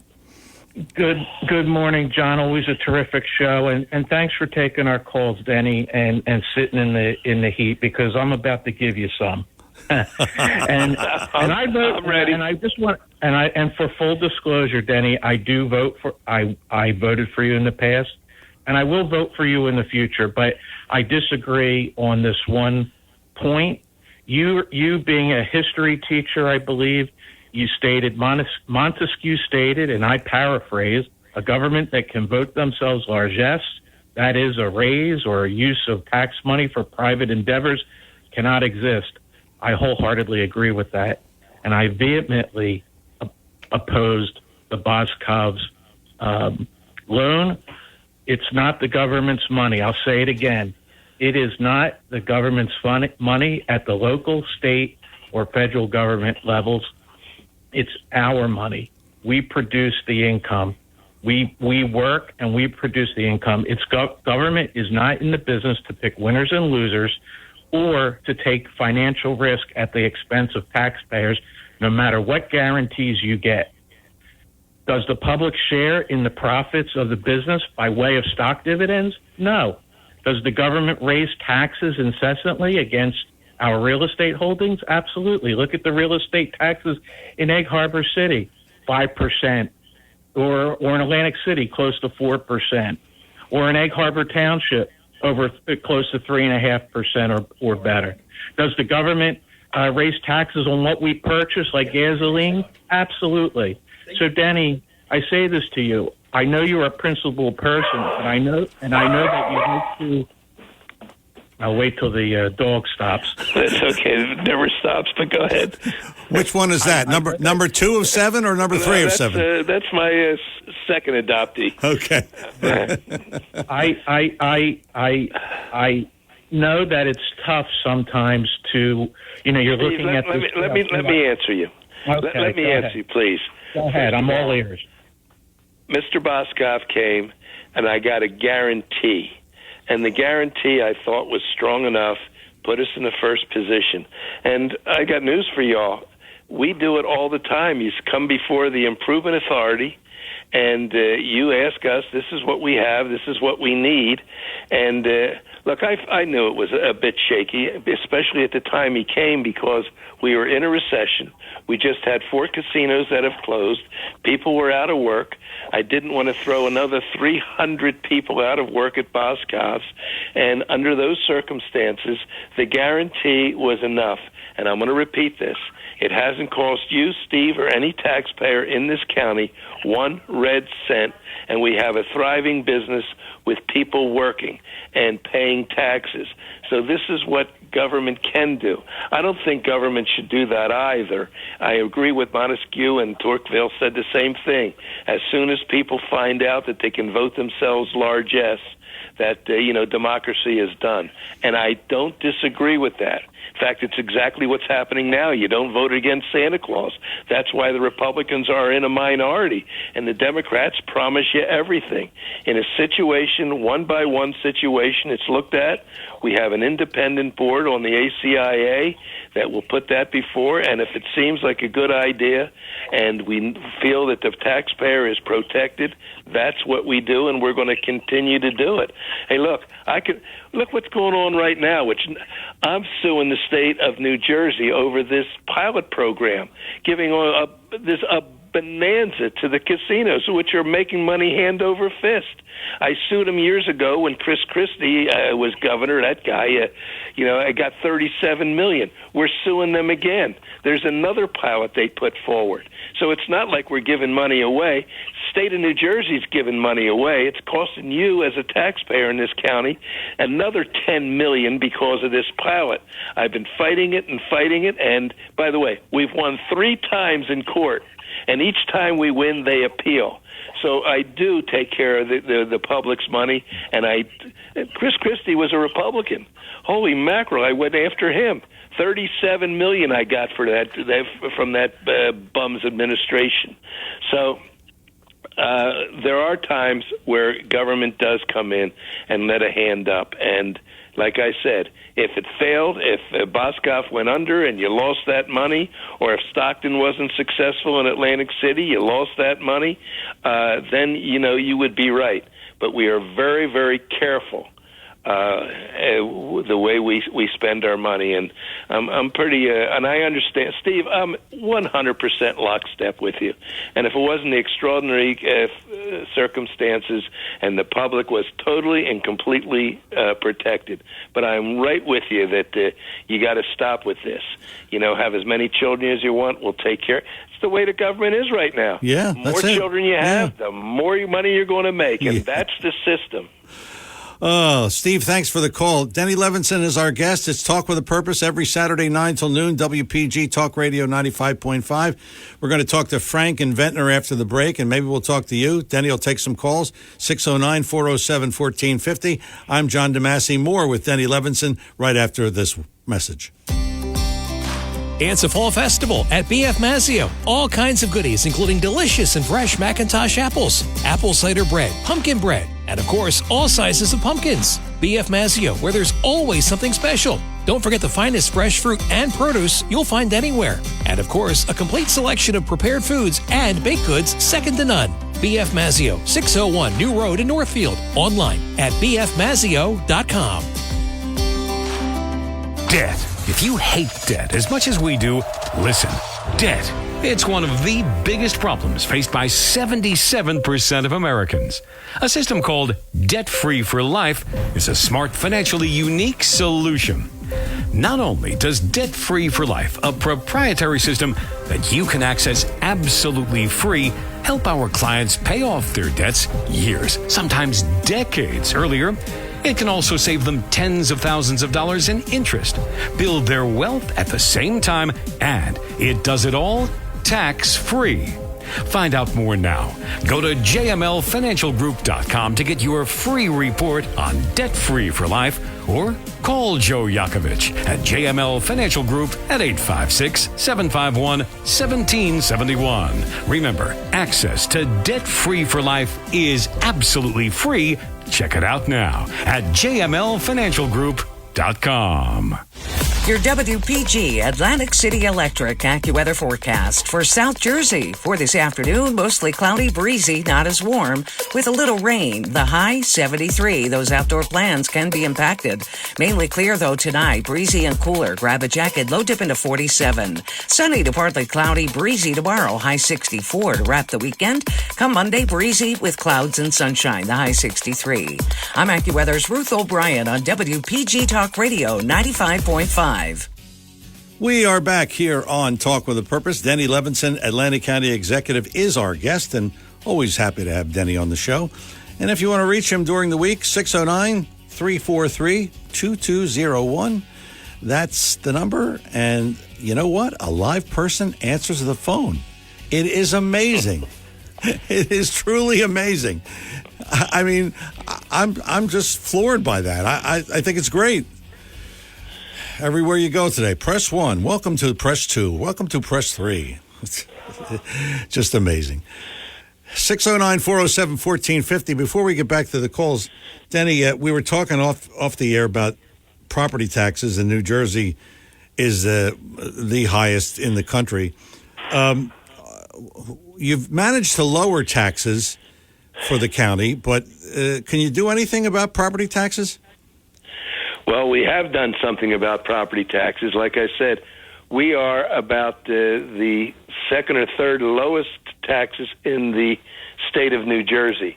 It ain't easy. And I know one thing that I've always done. The reason we've had perfect audits is I change my auditor every 3 years. Some counties, some cities, some states have the same auditors year after year. So what they're doing is checking their own work. You know how much better you did in school when you checked your own test papers. Yes. So I change auditors every 3 years, so somebody else is going to come in and check their work, and it makes them work a little harder. So that's one thing that can be done. And I'm going to tell you another thing that can be done. And if I have failed anywhere as a county executive, I have failed to get the municipalities to agree to consolidate. The duplications are incredible. We have 565 municipalities in this state, which is more than Maryland, Virginia, and Delaware put together. Jeez. So under those circumstances, I understand everybody's got the greatest superintendent of schools, everybody's got the greatest everything, and they don't want to give up that damn home rule, which is the reason the taxes are where they are. I tried to get the people to go for a countywide assessment. Why have an assessor in every single municipality? Didn't go over. Tried to get countywide 911 emergency service. Couldn't get that done. The towns, the mayors are extremely, they covet their power. I mean, after all, they want their own judge. They want their own prosecutor. They want their own court administrators. I mean, even this countywide municipal court, which has saved the people that the towns hundreds of thousands of dollars, I still only have 9 towns of the 23 that are in. You know, we want our judge, we want our prosecutor, and you can assume why they do. But this home rule has killed the state of New Jersey from its inception. And I was planning to ask you about the county court system. Is that working, and are you working towards getting more towns to participate? I've said this before. I don't rule by decree. In fact, I don't rule at all. I'm an elected official that is answerable to the people. The Mayor's Association, we've talked to them, and we did get 9 towns to come in.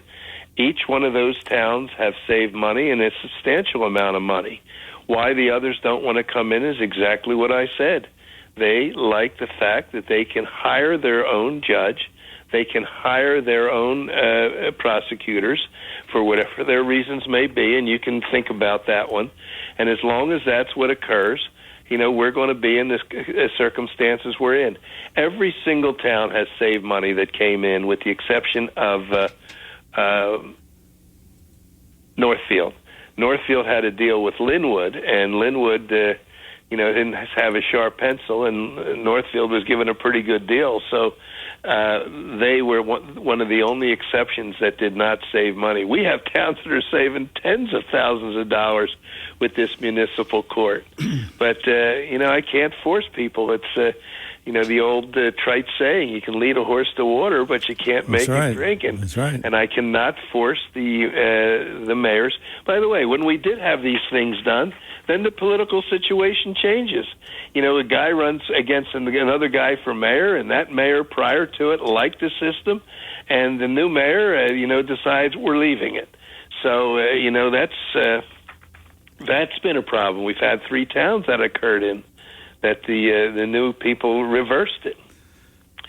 So it's welcome to New Jersey. Yeah, 565 municipalities and 611 school districts.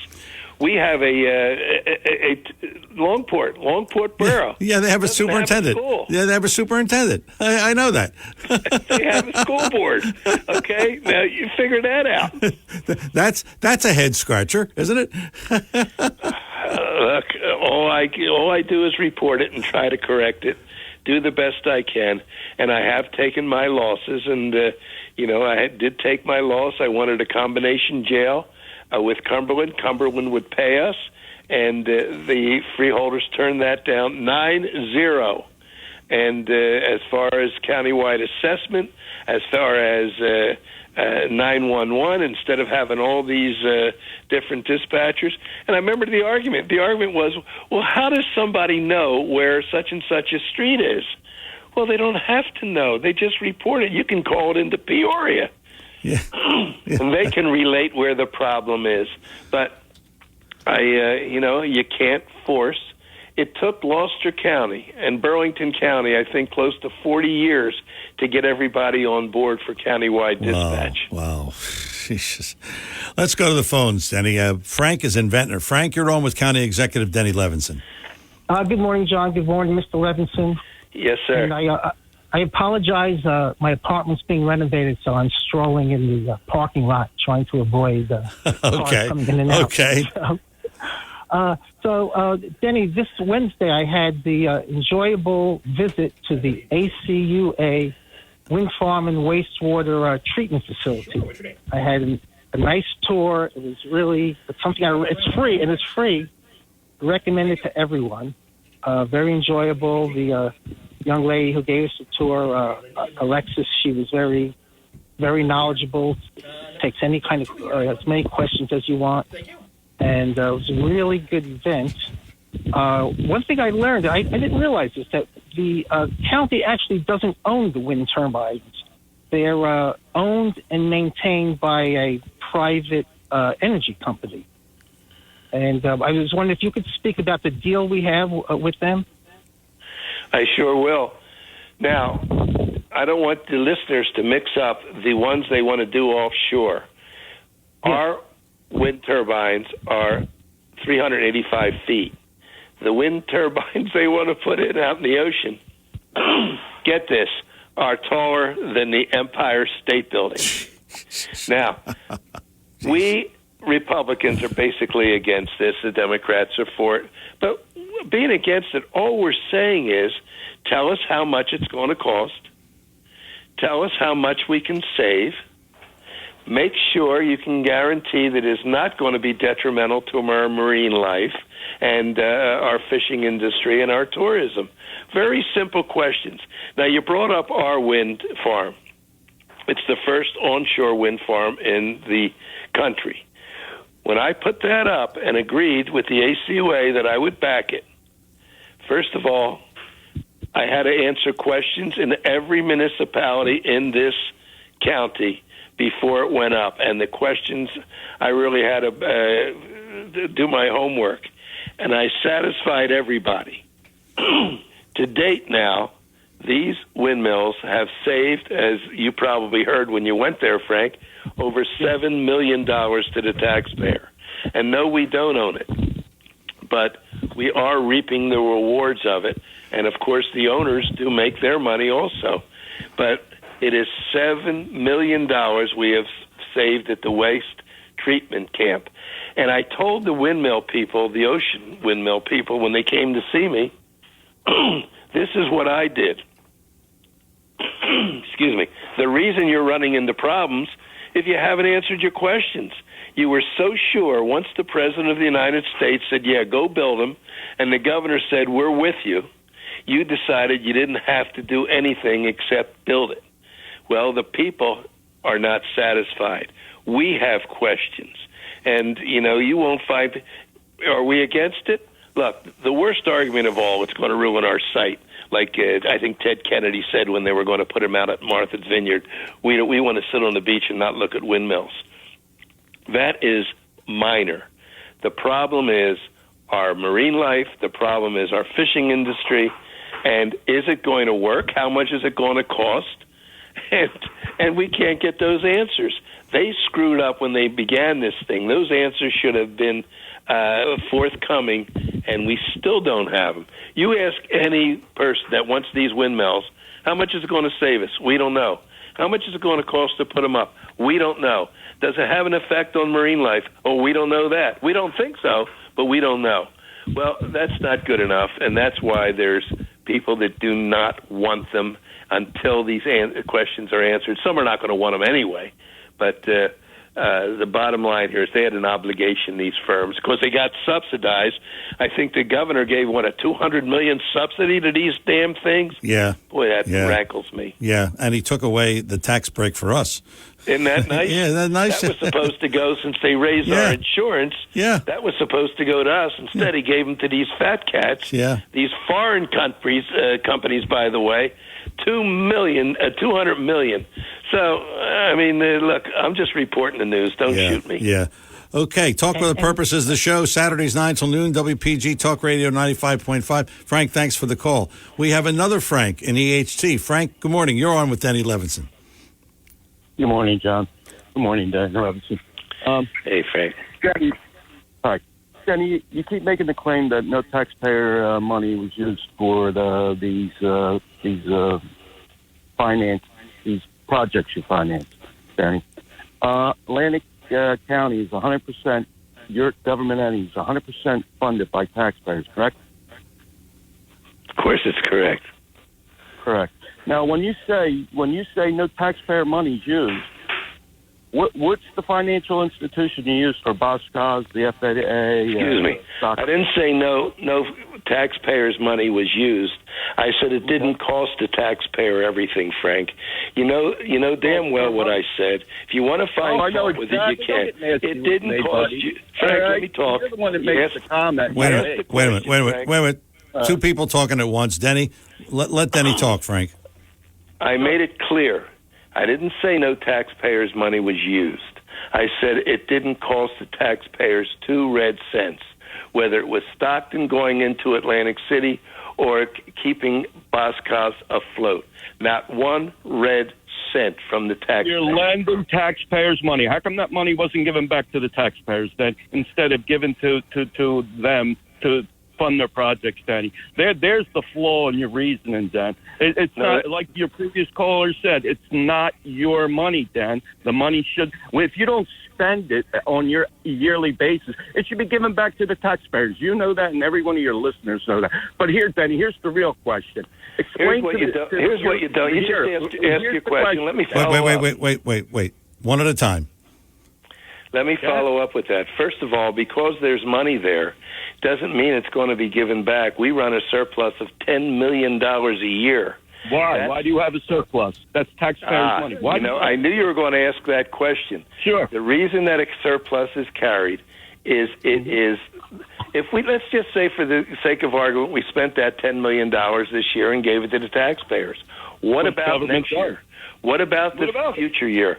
Our budgets are 5 years. Okay, Frank. Well, okay. Yeah, we have a difference of opinion, Frank. Frank, thanks for the call. We have a difference of opinion, and I understand Frank's. He can say that, I want the money back, let's give me the money, and then what? It's still going to have to made up somewhere.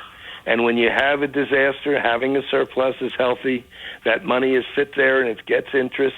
And any accountant will tell you, if you start out with no surplus, it's not a problem.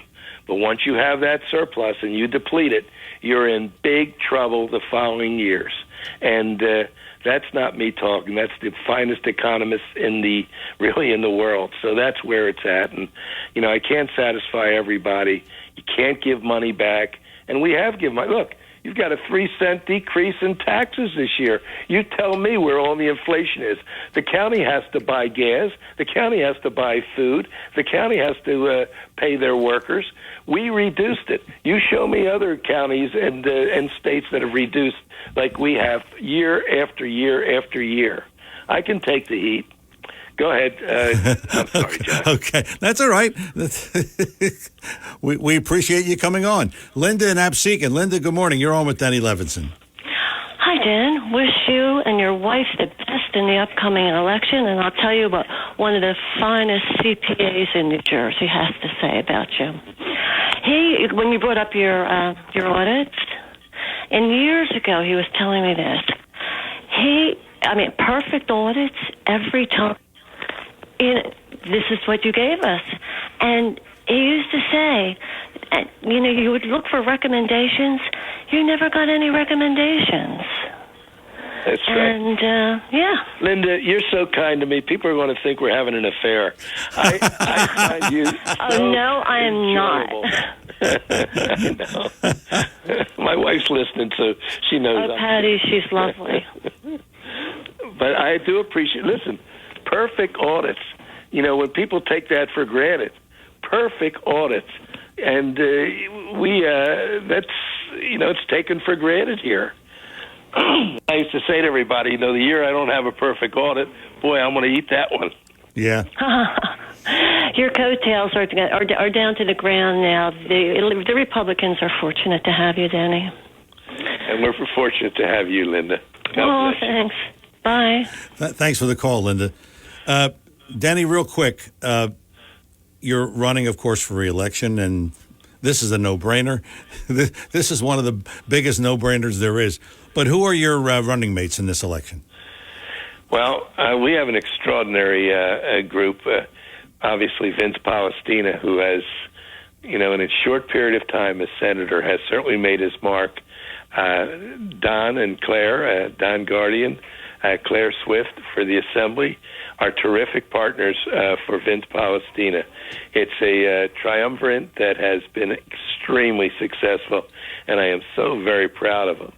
For sheriff, we have Joe O'Donoghue, who is a lawman for his whole life and, wants to make changes. And, that would be a great debate, between the incumbent sheriff and Joe O'Donoghue. I would suggest that you get them on and let them fire away at each other, two lawmen. Let them go at it, yeah, sure. And we have, of course, John Risley, who has been on the Commission Freeholder Board for as long as I can remember. And we also have June Burns, a councilwoman from Linwood, who has an extraordinary background, extremely bright.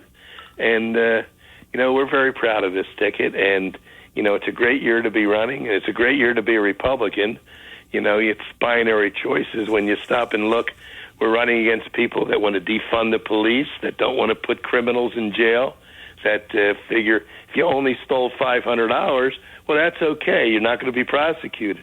This is what's going on right now. They're burning up our cities. They're sleeping our streets. These are Democrats that have done this. And I know I'm being partisan right now in a nonpartisan show, but you tell me. You don't see the red states. It's the blue states. It's the blue cities that are destroying this country. I mean, we go to New York and Philadelphia all the time. My wife is very, very nervous, and so am I. It's not just because she's my wife. We don't want to go in. So am I. And, hey, I'm with you, and I grew up there, so I wouldn't go back there. And the saddest part about it, John, is these mental cases, or whoever they may be, these thieves, pick them up. Ask any cop you want. They pick the same guy up 15 times. They got a rap sheet as long as your arm, and you know what? They're back out on the street. Yeah, well, he's got a warrant out for him. Yeah, well, guess what? Stop putting him on the street. Of course he's not coming to court. Yeah. It is stupidity beyond imagination, John. Yeah. Danny, thank you very much for spending some time with us this morning. And, you can take the heat. You don't have to get out of the kitchen. John, you do a great job, and I certainly and the people listening should really appreciate what you do. It's a great show. Thank you so very much. Thank you, and good luck in the election. Of course, you'll be reelected, and we'll talk to you next term.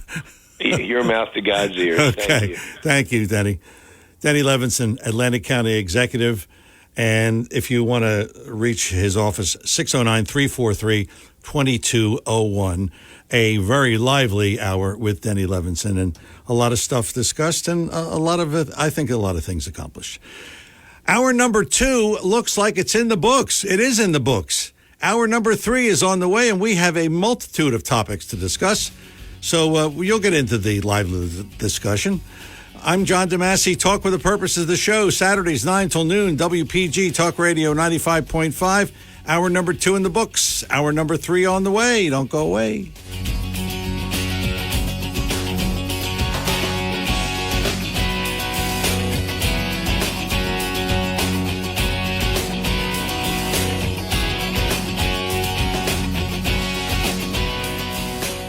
.5 FM and 1450 AM WPGG Atlantic City. WENJ HD3 Millville, a Town Square media station. WPG Talk Radio 95.5 presents Talk with a Purpose. Join the conversation by calling 609-407-1450. Now, the host of Talk with a Purpose, John DeMasi. Hour number 3, Talk with a Purpose, every Saturday, 9 till noon, WPG Talk Radio 95.5. I'm John DeMasi. Good to have you with us. We got another hour of the show. 609-407-1450 is our number here in the studio. 609-407-1450. Again, thanks to Denny Levinson for coming on. Always lively and informative when Denny comes on the show. And we always look forward to him coming on. What are we going to talk about this hour? Gee, we don't have anything to talk about, do we? Yeah, sure. I just wanted to talk about this briefly. In one of the 4 Trump indictments happening right now, wanted to talk about the trial in New York.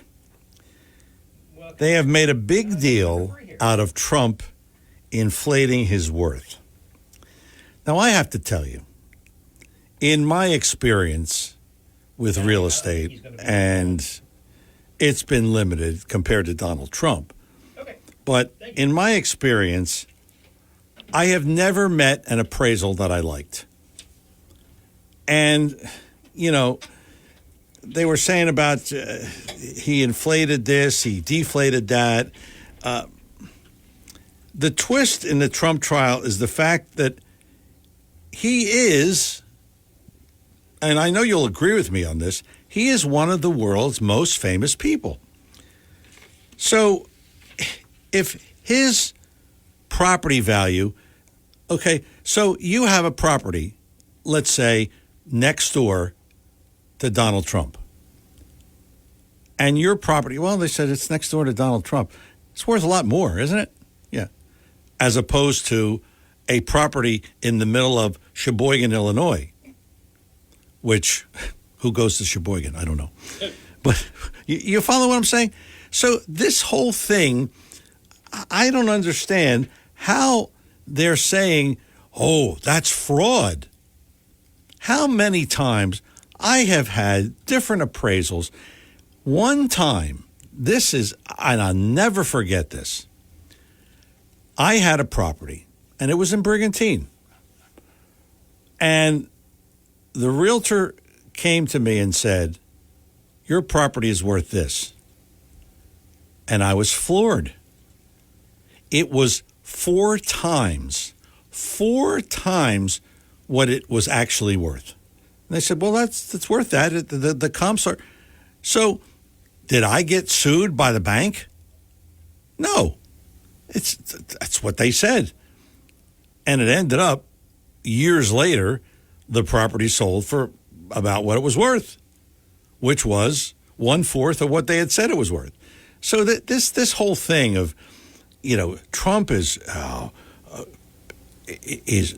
committing fraud, and, you know, this kind of thing with appraisals and property values and such, it goes on all the time. And if we have any realtors listening who want to chime in, I mean, you know, an appraisal's an appraisal. And that's what it is, an estimate of what your property's worth. So now, the conspiracy. I got you at number 4 here. Unbelievable. So I just wanted to comment on that. Let's go to the phones. Steve in Absecon Island. Steve, good morning. Welcome back. Hi, John. Pretty lively there on the second half of the year. Yes. I didn't know I was starting a firestorm Yeah, there. you sure did. Well, that's how I feel. And like I said, I hope I was respectful to him because I think he's an outstanding person. I just disagree with his principle of funding private businesses with taxpayer dollars. I just have a problem with that. This is why the federal government is $33 trillion in debt, because they make bad financial loans. They have giveaways to private businesses and research projects that should be financed by investors and not the taxpayer. And we said this, I called in many shows ago about the Christmas shops closing. Were they too small to save and Boscov's is too big to fail? I mean, I just don't get it. If the tech business park is so terrific in bringing in jobs and real estate taxes to Atlantic County, then why aren't investors doing it themselves?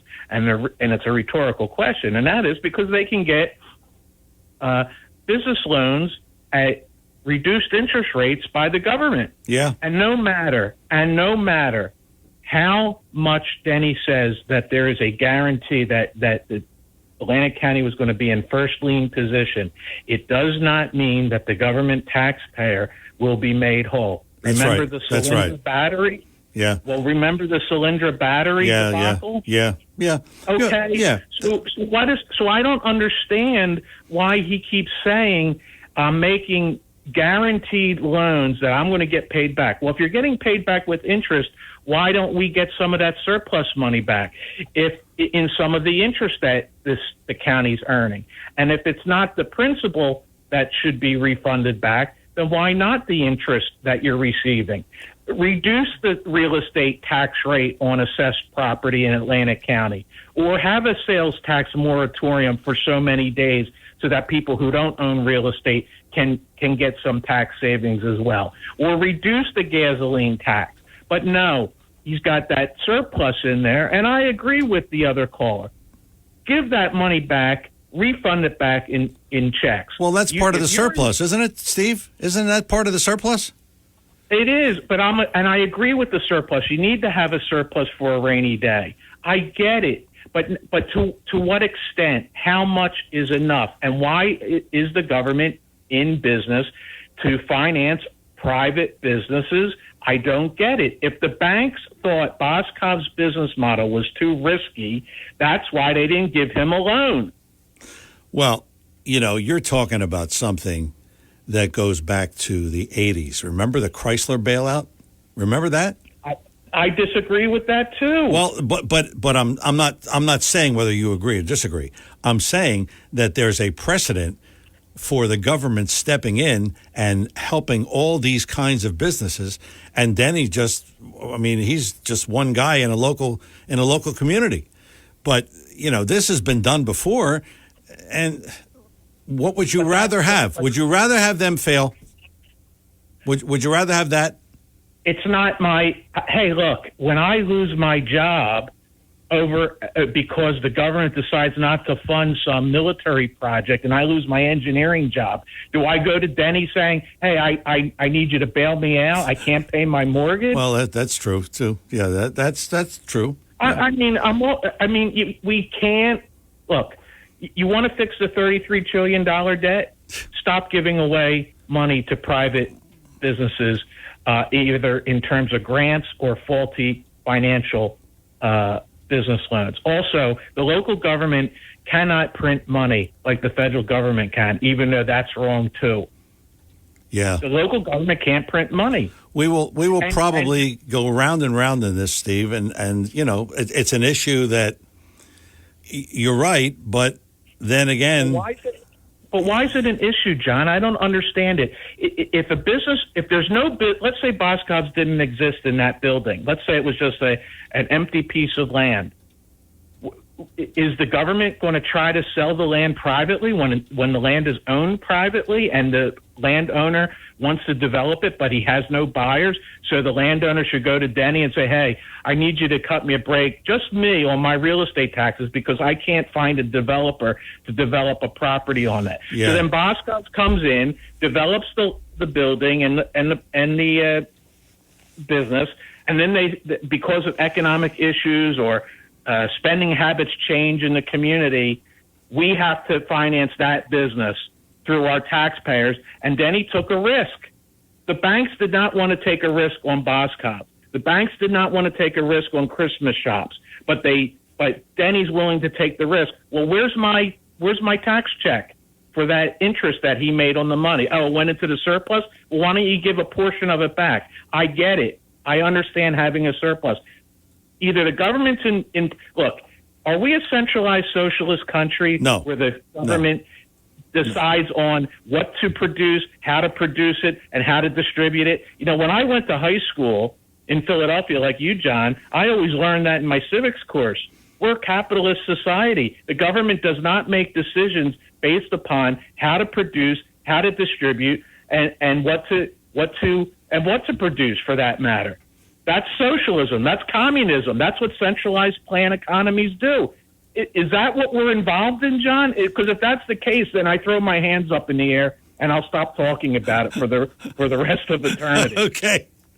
Well, thanks for the call, Steve. I mean, it's an issue that we could go round and round on this. I mean, forever.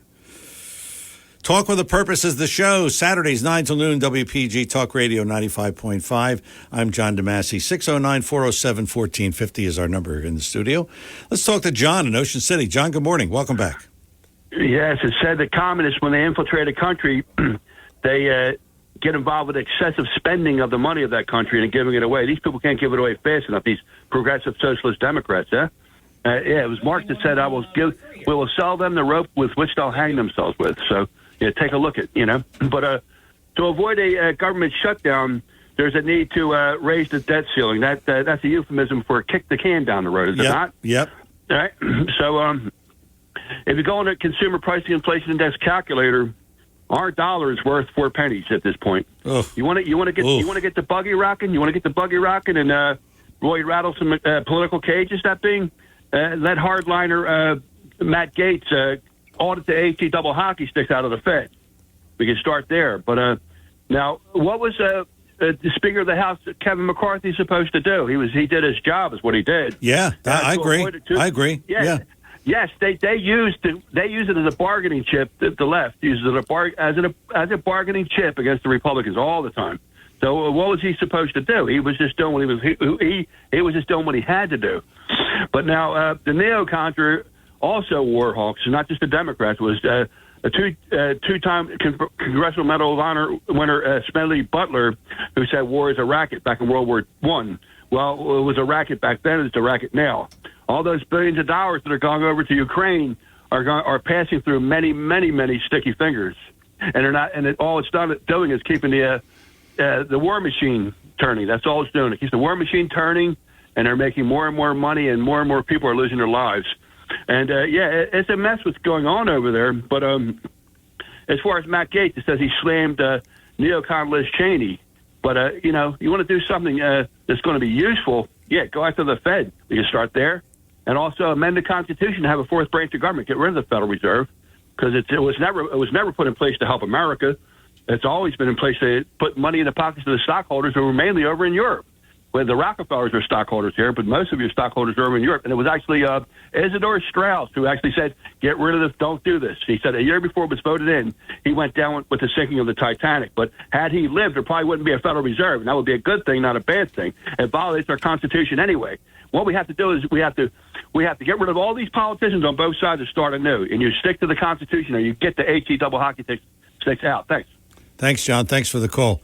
Bob and Cape May. Bob, welcome back. Hey, John. Look, I want to talk about crime, but before I do that, the first caller of the hour is absolutely right. Government is picking winners and losers. And, in my own instance here, half a mile away is a very historic hotel, and two very politically connected owners got all sorts of government grants and super low interest loans to remodel that hotel, and I'm talking like $20 million. Okay, so I'm funding my competitors. That's what's going on. And the GM and Chrysler bailouts, yes, they did pay their loans off. Yes, jobs supposedly were saved. However, their business models just don't work. The products that are made by non-union companies, like and are made in the U.S., they're U.S. jobs, like Toyota, like Honda, like BMW in Spartanburg, South Carolina. Okay, those products are better. They're better. Your advertiser, your Lexus advertiser, they're a Toyota company. They produce absolutely great products. And I can tell you, 20 years ago, I bought a Toyota Highlander. I was looking at the GM products and the Chrysler products, the similar kind of SUVs. They were horrible, just horrible. Okay, when I test drove them and all, I still have that 20-year-old Highlander. Still have it. Wow. Incredibly reliable car. I can't get rid of it. I can afford to get rid of it. I don't want to. Why should you? If it's still running, right? Yeah, sure. No, it drives great. It drives great. It's not just running. It still is a great car. Sure. But anyway, the point I want to get to is crime. And in New York City, this past week or so, yesterday, a 13-year-old girl was stabbed to death, I think, on a bus in Staten Island. Horrible, right? Last week, I think Seth mentioned the left-wing activist, defund the police, Black Lives Matter guy, was stabbed to death. Unprovoked, random attack by a black perpetrator. Right? What this tells you here, that the reaction of his girlfriend is really what I want to talk about. She was a total left-wing wacko, too. Black Lives Matter, Antifa person. She didn't render her dying boyfriend any aid. The black perpetrator spit in her face. And when the police came, she wouldn't reveal any information about the perpetrator, his race, what he looked like, nothing. Okay, and this left-wing activist that died, his friends put up a GoFundMe, and the GoFundMe was so they could take off and not work because they have got to deal with the grief. Okay, but there was no and their explanation for this unprovoked savage attack was because the perpetrator didn't have the resources because of the racist society we live in. This is a sickness we're dealing with. You've got ideology. Solzhenitsyn, the great Alexander Solzhenitsyn. Sorry, that's all right. It's a tough one to pronounce. He wrote the Gulag Archipelago, and he said that the communist left wingers, what they do is, for them, ideology trumps reality, and that's what we see here. Yeah, with crime running out of control. It's not the fault of the perpetrators. It's not the fault of these mentally ill, sick drug addicts, what have you, that cause most of the trouble. And the young black men growing up without fathers that just are running wild. Right. It's not their fault. It's white society's fault. And that is not what reality is. We know that. Yeah. We know that. And we know what the cure is. We know what the cure is to put these savages away for a long, long time. That's they shouldn't be out on the street. Right. Yeah, that's right, Bob. Well, I agree with you. I agree with you. But all right, I'm done, John. Thanks for the call, Bob. That we could probably do a whole show on violence and anti-violence campaigns, and it just talk about kicking the can down the road. I have not seen one thing or one idea that works when it comes to stopping violence in this country. Not one. Oh, there's a lot of money thrown at it. Oh, you better believe it. There's all kinds of programs. 150 million here, 50 million there, 20 million here. Doesn't do any good. Talk with a Purpose is the show. Saturdays, 9 till noon, WPG Talk Radio 95.5. Also heard on 1450 AM. 609-407-1450. We're going to talk to Joe, and then we're going to talk to Bill. And maybe we'll talk to you at 609-407-1450. I'm John DeMasi. Coming back. More Talk with a Purpose after these words. Debt. If you hate debt as much as we do, listen. Debt. It's one of the biggest problems faced by 77% of Americans. A system called Debt Free for Life is a smart, financially unique solution. Not only does Debt Free for Life, a proprietary system that you can access absolutely free, help our clients pay off their debts years, sometimes decades earlier, it can also save them tens of thousands of dollars in interest, build their wealth at the same time, and it does it all tax-free. Find out more now. Go to jmlfinancialgroup.com to get your free report on Debt Free for Life, or call Joe Yakovich at JML Financial Group at 856-751-1771. Remember, access to Debt Free for Life is absolutely free. Check it out now at jmlfinancialgroup.com. It's a fall festival at BF Mazzio. All kinds of goodies, including delicious and fresh McIntosh apples, apple cider bread, pumpkin bread, and of course, all sizes of pumpkins. BF Mazzio, where there's always something special. Don't forget the finest fresh fruit and produce you'll find anywhere. And of course, a complete selection of prepared foods and baked goods second to none. BF Mazzio, 601 New Road in Northfield. Online at bfmazzio.com. If you want to hear any of our shows at any time, we call it the radio version of On Demand. It's a marvelous concept. What you do is you Google John DeMasi podcasts, and they all come up. What a concept. Google John DeMasi podcasts, and there's probably 190 shows or so, give or take one or two. Maybe we should see if somebody can listen to all of them. Taking a month or two to do that. 609-407-1450 is the number here in the studio. Let's talk to the man who is running for Atlantic County Sheriff on the Republican Party, Joe O'Donoghue. Joe, welcome to the show. Good morning, Mr. DeMasi, and good morning to your listening audience.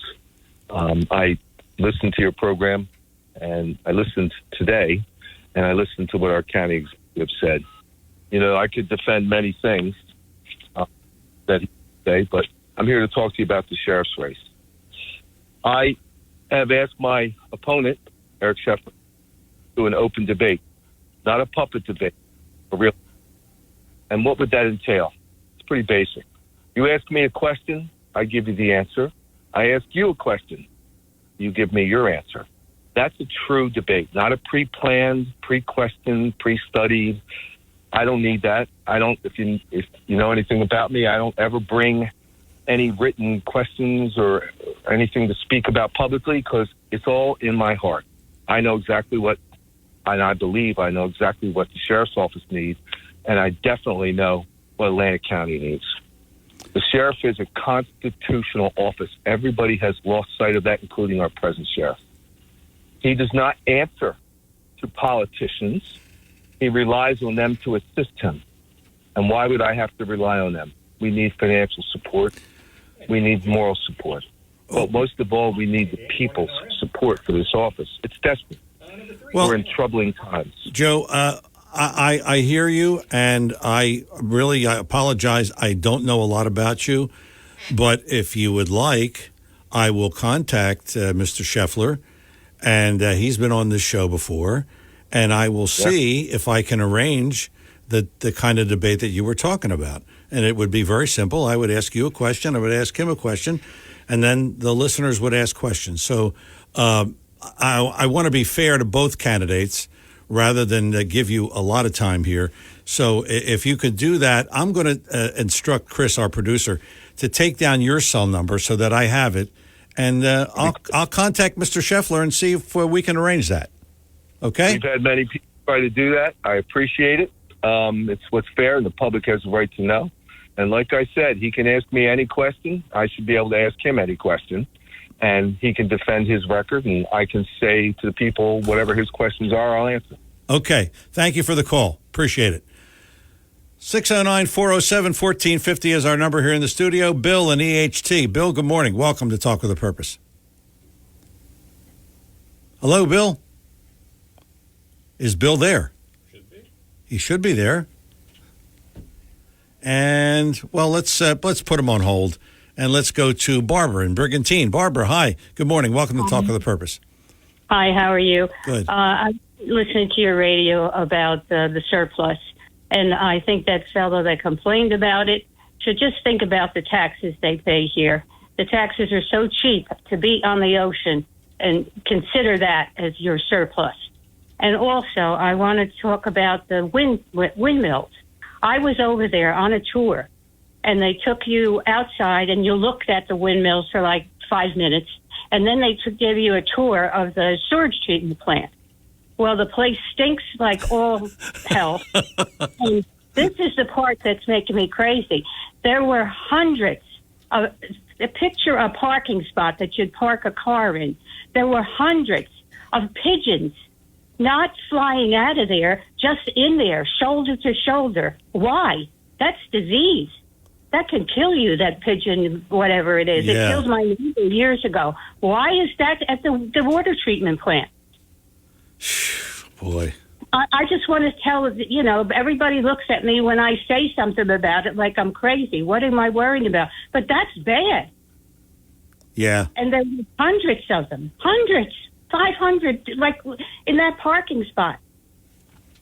So that's all I want to say. Oh, okay. Thanks for the call, Barbara. Appreciate it. That's all we need. The show is reduced to pigeons. Is Bill there now? Okay, let's see if we. No, he's not there? Okay. Well, Bill, if you're listening, you can call back. Dan in Linwood. Dan, good morning. Welcome to Talk with a Purpose. Yeah, John, we're reading a story about Coalinga, California. That's C-O-A-L in the first four letters, to be ironic. They have the largest 98 charging stations for electric cars. Jeez. Now, the problem with the whole setup is you go to charge your car, and it's the good news, it's only 22 minutes. The bad news is if you follow the wires and go behind the Shell station, you'll see the real power of the 98 chargers. And believe it or not, it's a big diesel generator. Jeez. And you know how clean diesel is, right? Yeah. So instead of using natural gas or, not hiding the fact that it is powered by fossil fuels, and you have to call these people on this. In Houston, the second largest station is hiding behind a building also, and happens to be a diesel generator. So I don't know what these guys are trying to pull. Like Secretary of Transportation Buttigieg, he says he's going to ride his bike to work. I think he's about 10 miles away. Meanwhile, he gets in a Secret Service van. They take him about a tenth of a mile away from his work. They hide behind a tree. They bring on his bike, and he rides to work. And the Secretary of Energy, she is going to do a trip in her EV, but she calls ahead, I guess, and they set up a car, which is a gas-burning car, at the charging station to save her a spot. And the person gets so mad that she calls the cops, so now they have to answer to that. In other words, so her trip goes smooth and she doesn't have to wait. The car that's burning gas is taking up the spot. These guys are winners. Yeah. Well, and this morning's bad news is they're at war, and that's what Benjamin Netanyahu said. They're officially at war right now with Palestine. Boy, can't make this stuff up. Can't make it up, can you, Dan? No, you're talking about a lot of casualties on both sides. Yeah, it's a shame. It's a shame. I don't know about these.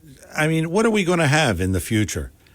A multitude of charging stations? And then if we all have electric cars, we're all going to be charging?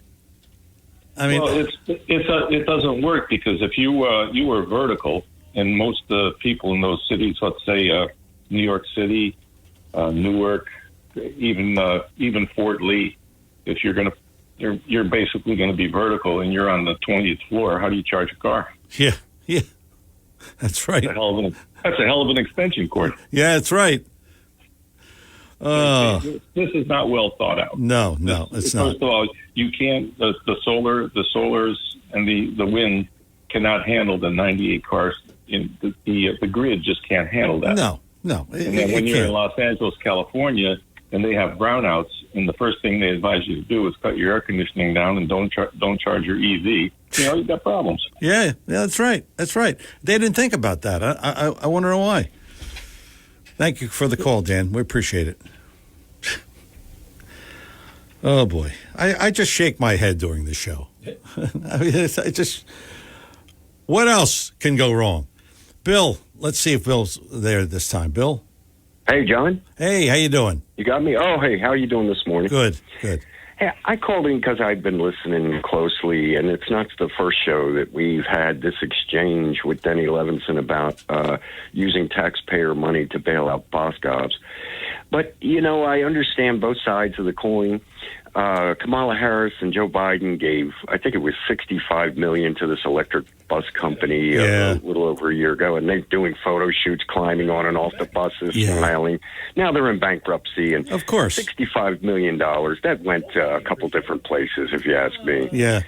But what do you think of this? It's not the norm to have a guy with business acumen like Denny Levinson. I support everything he did for Boscov. So do I. But if the next guy coming in when Denny retires isn't going to have that level of business acumen. And I think the caller that felt strongly about using the taxpayer money is talking about that next guy that comes in behind Denny. Yeah. And what do you think of this? I mean, the public's definitely got to get more involved in government outside of the voting booth, because now that's even suspect. But if the government was using money, why wouldn't you assemble a group of soon-to-graduate CPAs, public display of the money that are allowed unlimited access to this type of transaction, have a website to report to the public, and we can see that people like Kamala Harris and Joe Biden aren't setting up a scam for their back pockets. Yeah. That's a good idea. No, that is a good idea. It really is. Give the kids credit towards their graduation, a credit or two, whatever, and then take some of the interest money and pay the college for whatever costs were involved in that. And I just think this is just one way, and we may be able to do this with the college students in a lot of different ways. We've got to get more involved in our government and the spending. They can't control the purse. And Denny Levinson's an exception. He'll get my vote, and he always will. Me too. But he's not, Me too. Yeah. He's not the norm. He's part of a small group that are in government that has a business acumen. The rest of them, you got voters voting for their nails, for their hair job, beautiful hair, or they're black, or they're Indian, or so. I don't know what you think of that. You know what the problem is, Bill? Yeah. The problem is people who listen to this show and myself and people like Harry, we're plugged in for the most part on a lot of, I wouldn't say all of the issues, but most of the issues. We kind of know what's going on. But the average person doesn't even pay attention. I mean, I sat with a potential client a couple of weeks ago, and I was telling him about something with regards to the county, and he had no idea what I was talking about. No idea. And it was just something simple like, and I forget exactly what it was, but it was a simple issue that we had a lot of discussion about. So your idea is good. But, we can't make people be informed. We just can't do it. So I don't know. That would help, but I don't know if it would work. And that's all I have to say about that. Thanks for the call, Bill. Appreciate it. Talk with the Purpose is the show. Saturdays 9 till noon, WPG Talk Radio 95.5. I'm John DeMasi. Let's see. We have John, we have Linda, and we have another Bill. and maybe you at 609-407-1450. We got some time left here on the show. We can take your calls, 609-407-1450. I'm John DeMasi. More Talk with a Purpose in just a moment. If you're interested in driving one of the finest automobiles on the market today, then you'll want to check out all of the fabulous new and pre-owned Lexus at Lexus of Atlantic City. Lexus of Atlantic City, 3169 Fire Road in EHT. Driving a Lexus is like no other vehicle on the market. Test drive one for yourself at Lexus of Atlantic City. Whether it's new or pre-owned, you'll be more than satisfied. In fact, Lexus is consistently #1 when it comes to customer satisfaction. Visit Lexus of Atlantic City, 3169 Fire Road in EHT. Or you can check out their outstanding selection of new, pre-owned, and L-certified pre-owned vehicles on their website, LexusOfAtlanticCity.com. That's LexusOfAtlanticCity.com. Or, if you want more information, call 609-641-0008. Lexus of Atlantic City, now celebrating their 26th year in the area. A dealership that you'll enjoy. No pressure, no gimmicks, no hassle, no hype. Lexus of Atlantic City, 3169 Fire Road in EHT. And remember, always online at LexusOfAtlanticCity.com. Debt. If you hate debt as much as we do, listen. Debt. It's one of the biggest problems faced by 77% of Americans. A system called Debt Free for Life is a smart, financially unique solution. Not only does Debt Free for Life, a proprietary system that you can access absolutely free, help our clients pay off their debts years, sometimes decades earlier, it can also save them tens of thousands of dollars in interest, build their wealth at the same time, and it does it all tax-free. Find out more now. Go to jmlfinancialgroup.com to get your free report on Debt Free for Life, or call Joe Yakovich at JML Financial Group at 856-751-1771. Remember, access to Debt Free for Life is absolutely free. Check it out now at jmlfinancialgroup.com. Your WPG Atlantic City Electric AccuWeather forecast for South Jersey. For this afternoon, mostly cloudy, breezy, not as warm, with a little rain. The high 73. Those outdoor plans can be impacted. Mainly clear, though, tonight. Breezy and cooler. Grab a jacket. Low dip into 47. Sunny to partly cloudy, breezy tomorrow. High 64 to wrap the weekend. Come Monday, breezy with clouds and sunshine. The high 63. I'm AccuWeather's Ruth O'Brien on WPG Talk Radio 95.5. Talk with a Purpose is the show. Saturdays 9 till noon, WPG Talk Radio 95.5. I'm John DeMasi, 609-407-1450. Before I get back to your calls, couple of things. Do you think Joe Biden is being advised to, hey, you better do something? He is doing everything he can to gain votes. He announced last week a new round of federal student loan forgiveness. Now, I thought that was dead. The latest step will help 125,000 borrowers by erasing $9 billion in debt. Talk about giving money away.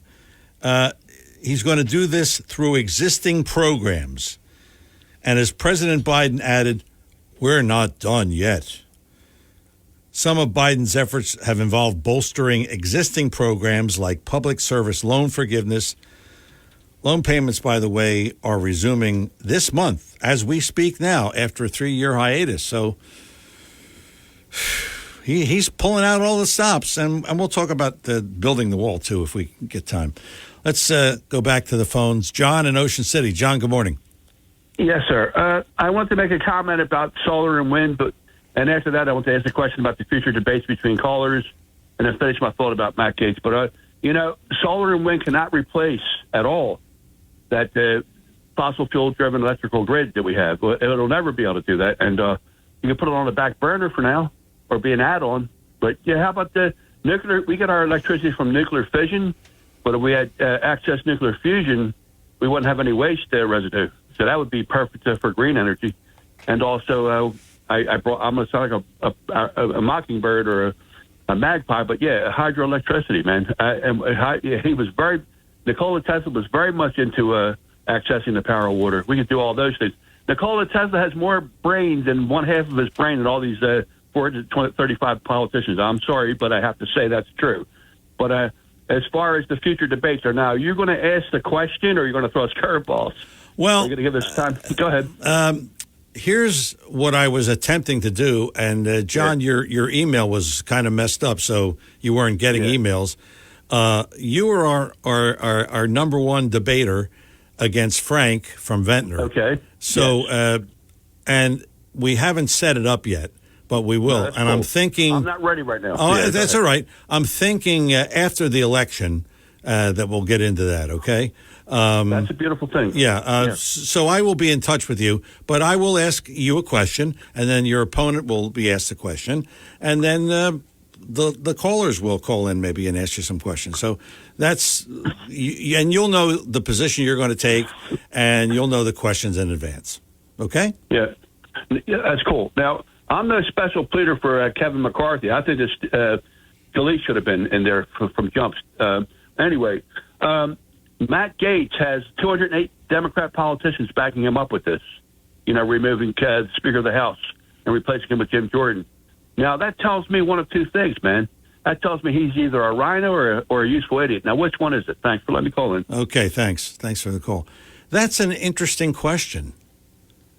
Is he a rhino or a useful idiot? I don't know. But I just don't think that should have happened. It's just a bad look.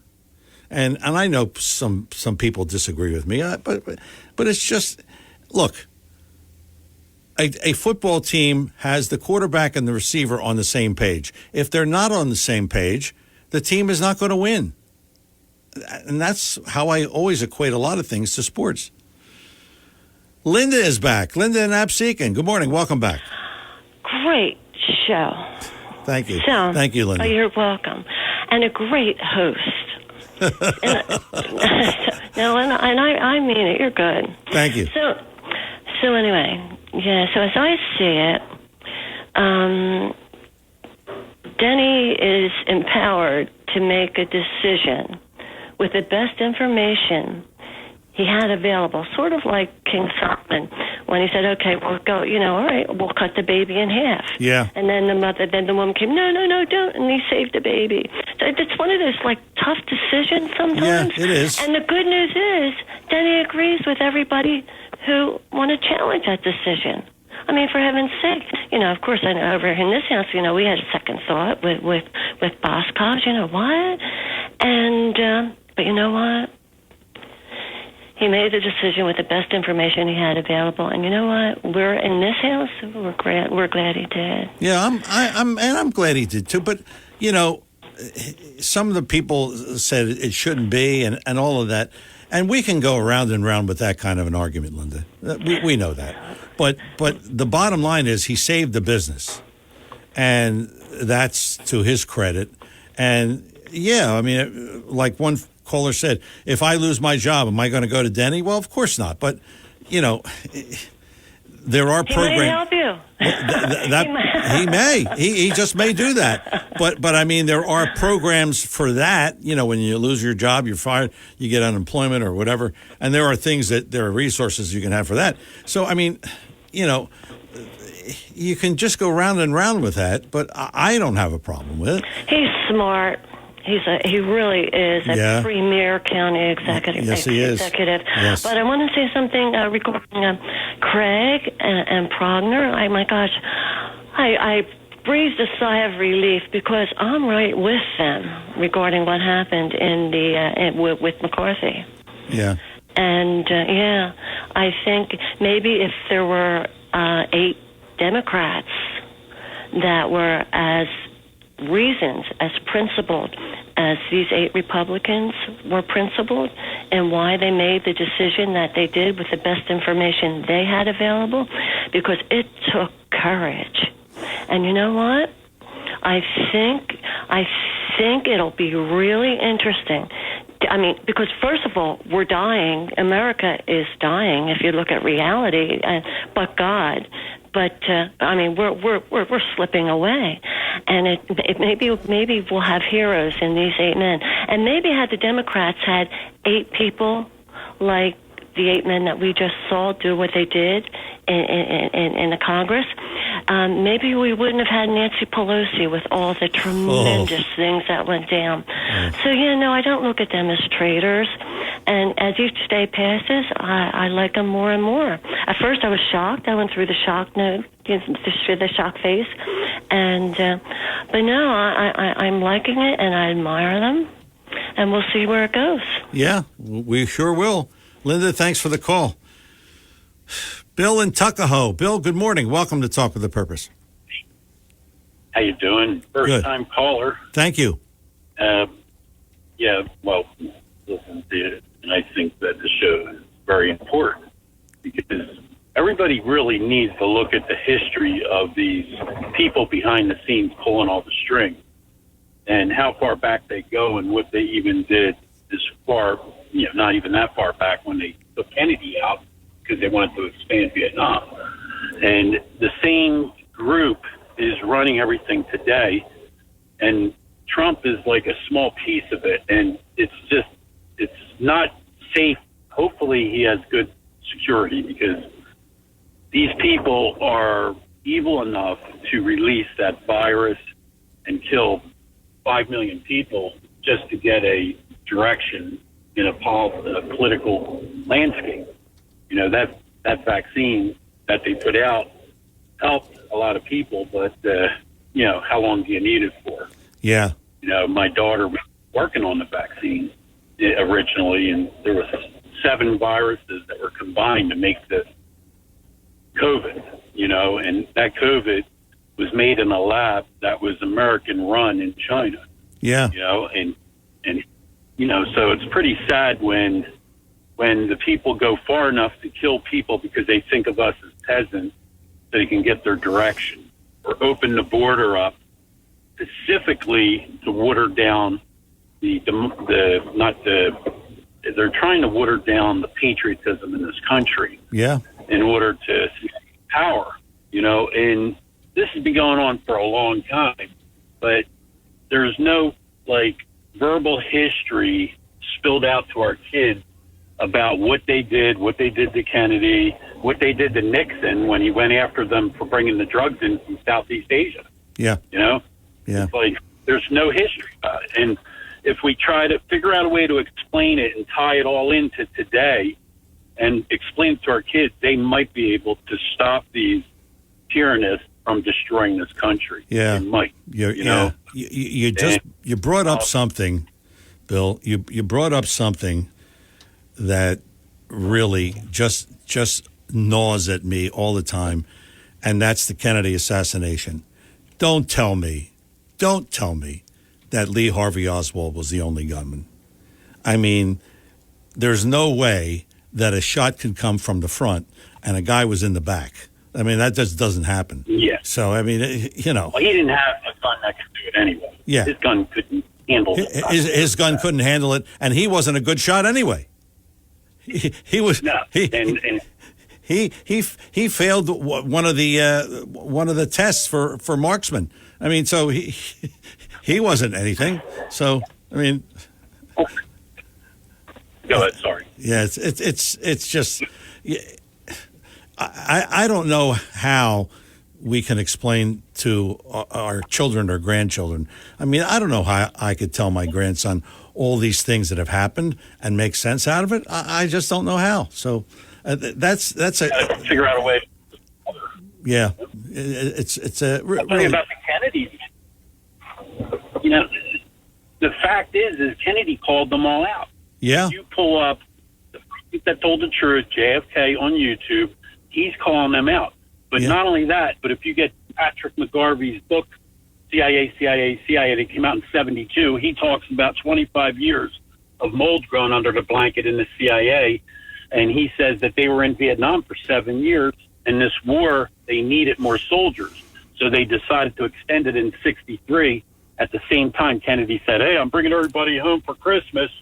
That was his assassination. Yeah. That's why he got assassinated. That's right. 100% why. That's and the fact that he called him out. That's right. Hey, Bill, good call. Thank you. Boy, that brings back something that really, it still gnaws at me. How could how could a guy from the back? And I visited Dallas many years ago, and I saw that Texas Book Depository. That's now a museum. And, I mean, I toured that thing. You would have to be a major marksman to hit a person from that angle. It just blew my mind. But Talk with a Purpose is the show, and we have some final thoughts on it in a minute. We'll talk to Steve, and maybe we'll talk to you before we leave you this morning at 12 noon. 609-407-1450. I'm John DeMasi. Final thoughts on today's edition of Talk with a Purpose after these words. Debt. If you hate debt as much as we do, listen. Debt. It's one of the biggest problems faced by 77% of Americans. A system called Debt Free for Life is a smart, financially unique solution. Not only does Debt Free for Life, a proprietary system that you can access absolutely free, help our clients pay off their debts years, sometimes decades earlier, it can also save them tens of thousands of dollars in interest, build their wealth at the same time, and it does it all tax-free. Find out more now. Go to jmlfinancialgroup.com to get your free report on Debt Free for Life, or call Joe Yakovich at JML Financial Group at 856-751-1771. Remember, access to Debt Free for Life is absolutely free.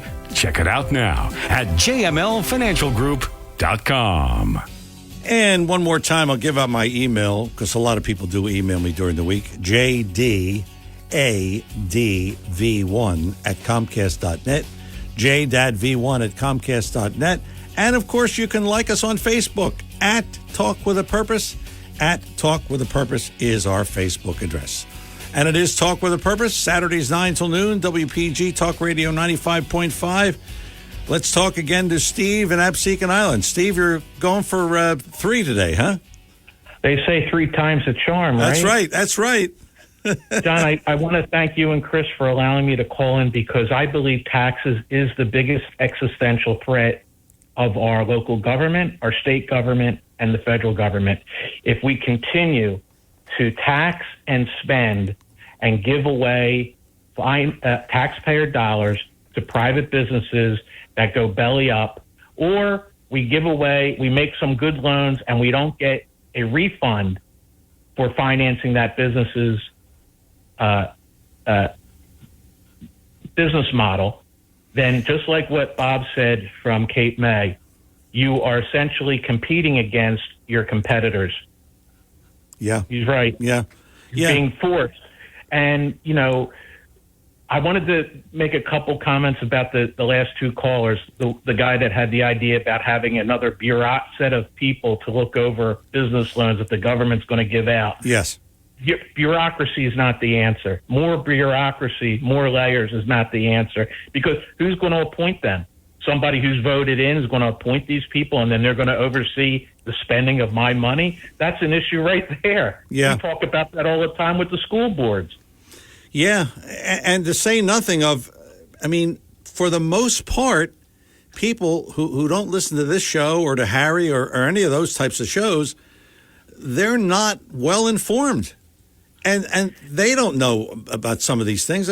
What's that all about? Oh, I didn't know that. It's just you go along and you live your life, and you don't pay attention to these things, but they're important.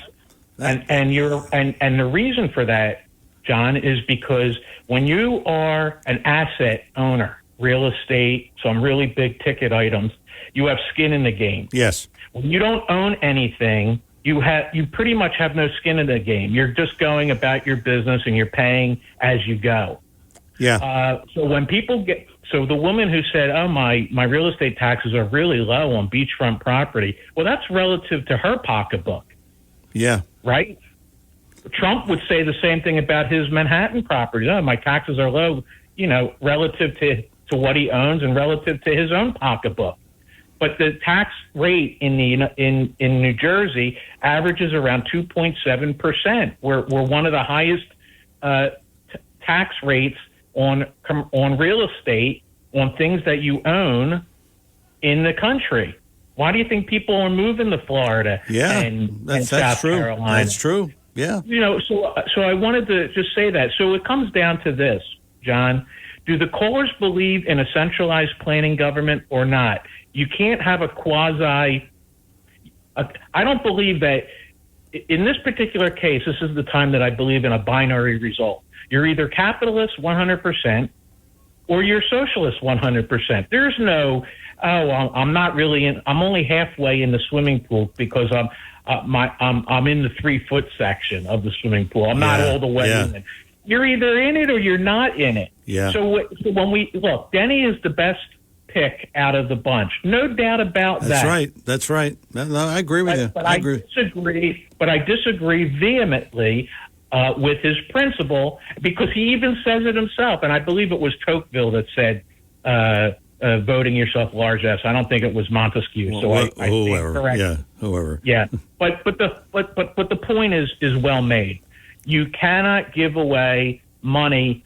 That's why we're 33 trillion in debt.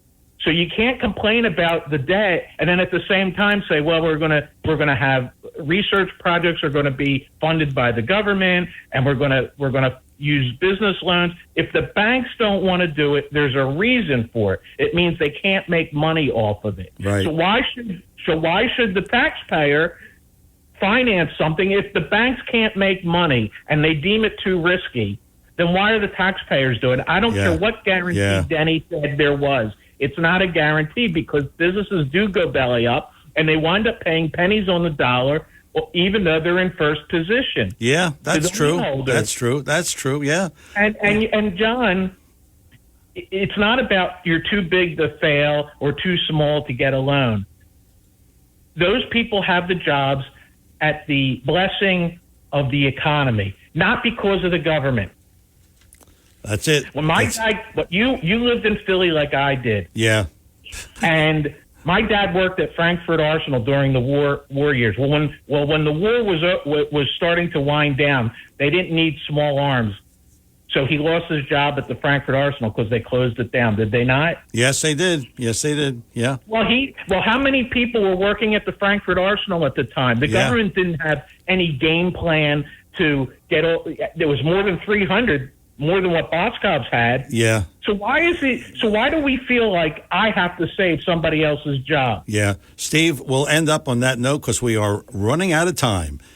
That's going to wrap up another edition of Talk with a Purpose. Thanks to Denny Levinson, Atlantic County Executive, for coming on our show, and his usual great job. Thanks to Chris Coleman, our program director and producer, for his usual great job. And thanks to you, the callers, for your usual great job. I'm John DeMasi. Thanks for listening. Talk to you next Saturday. Talk with a Purpose, 9 till noon, WPG Talk Radio 95.5. You take care.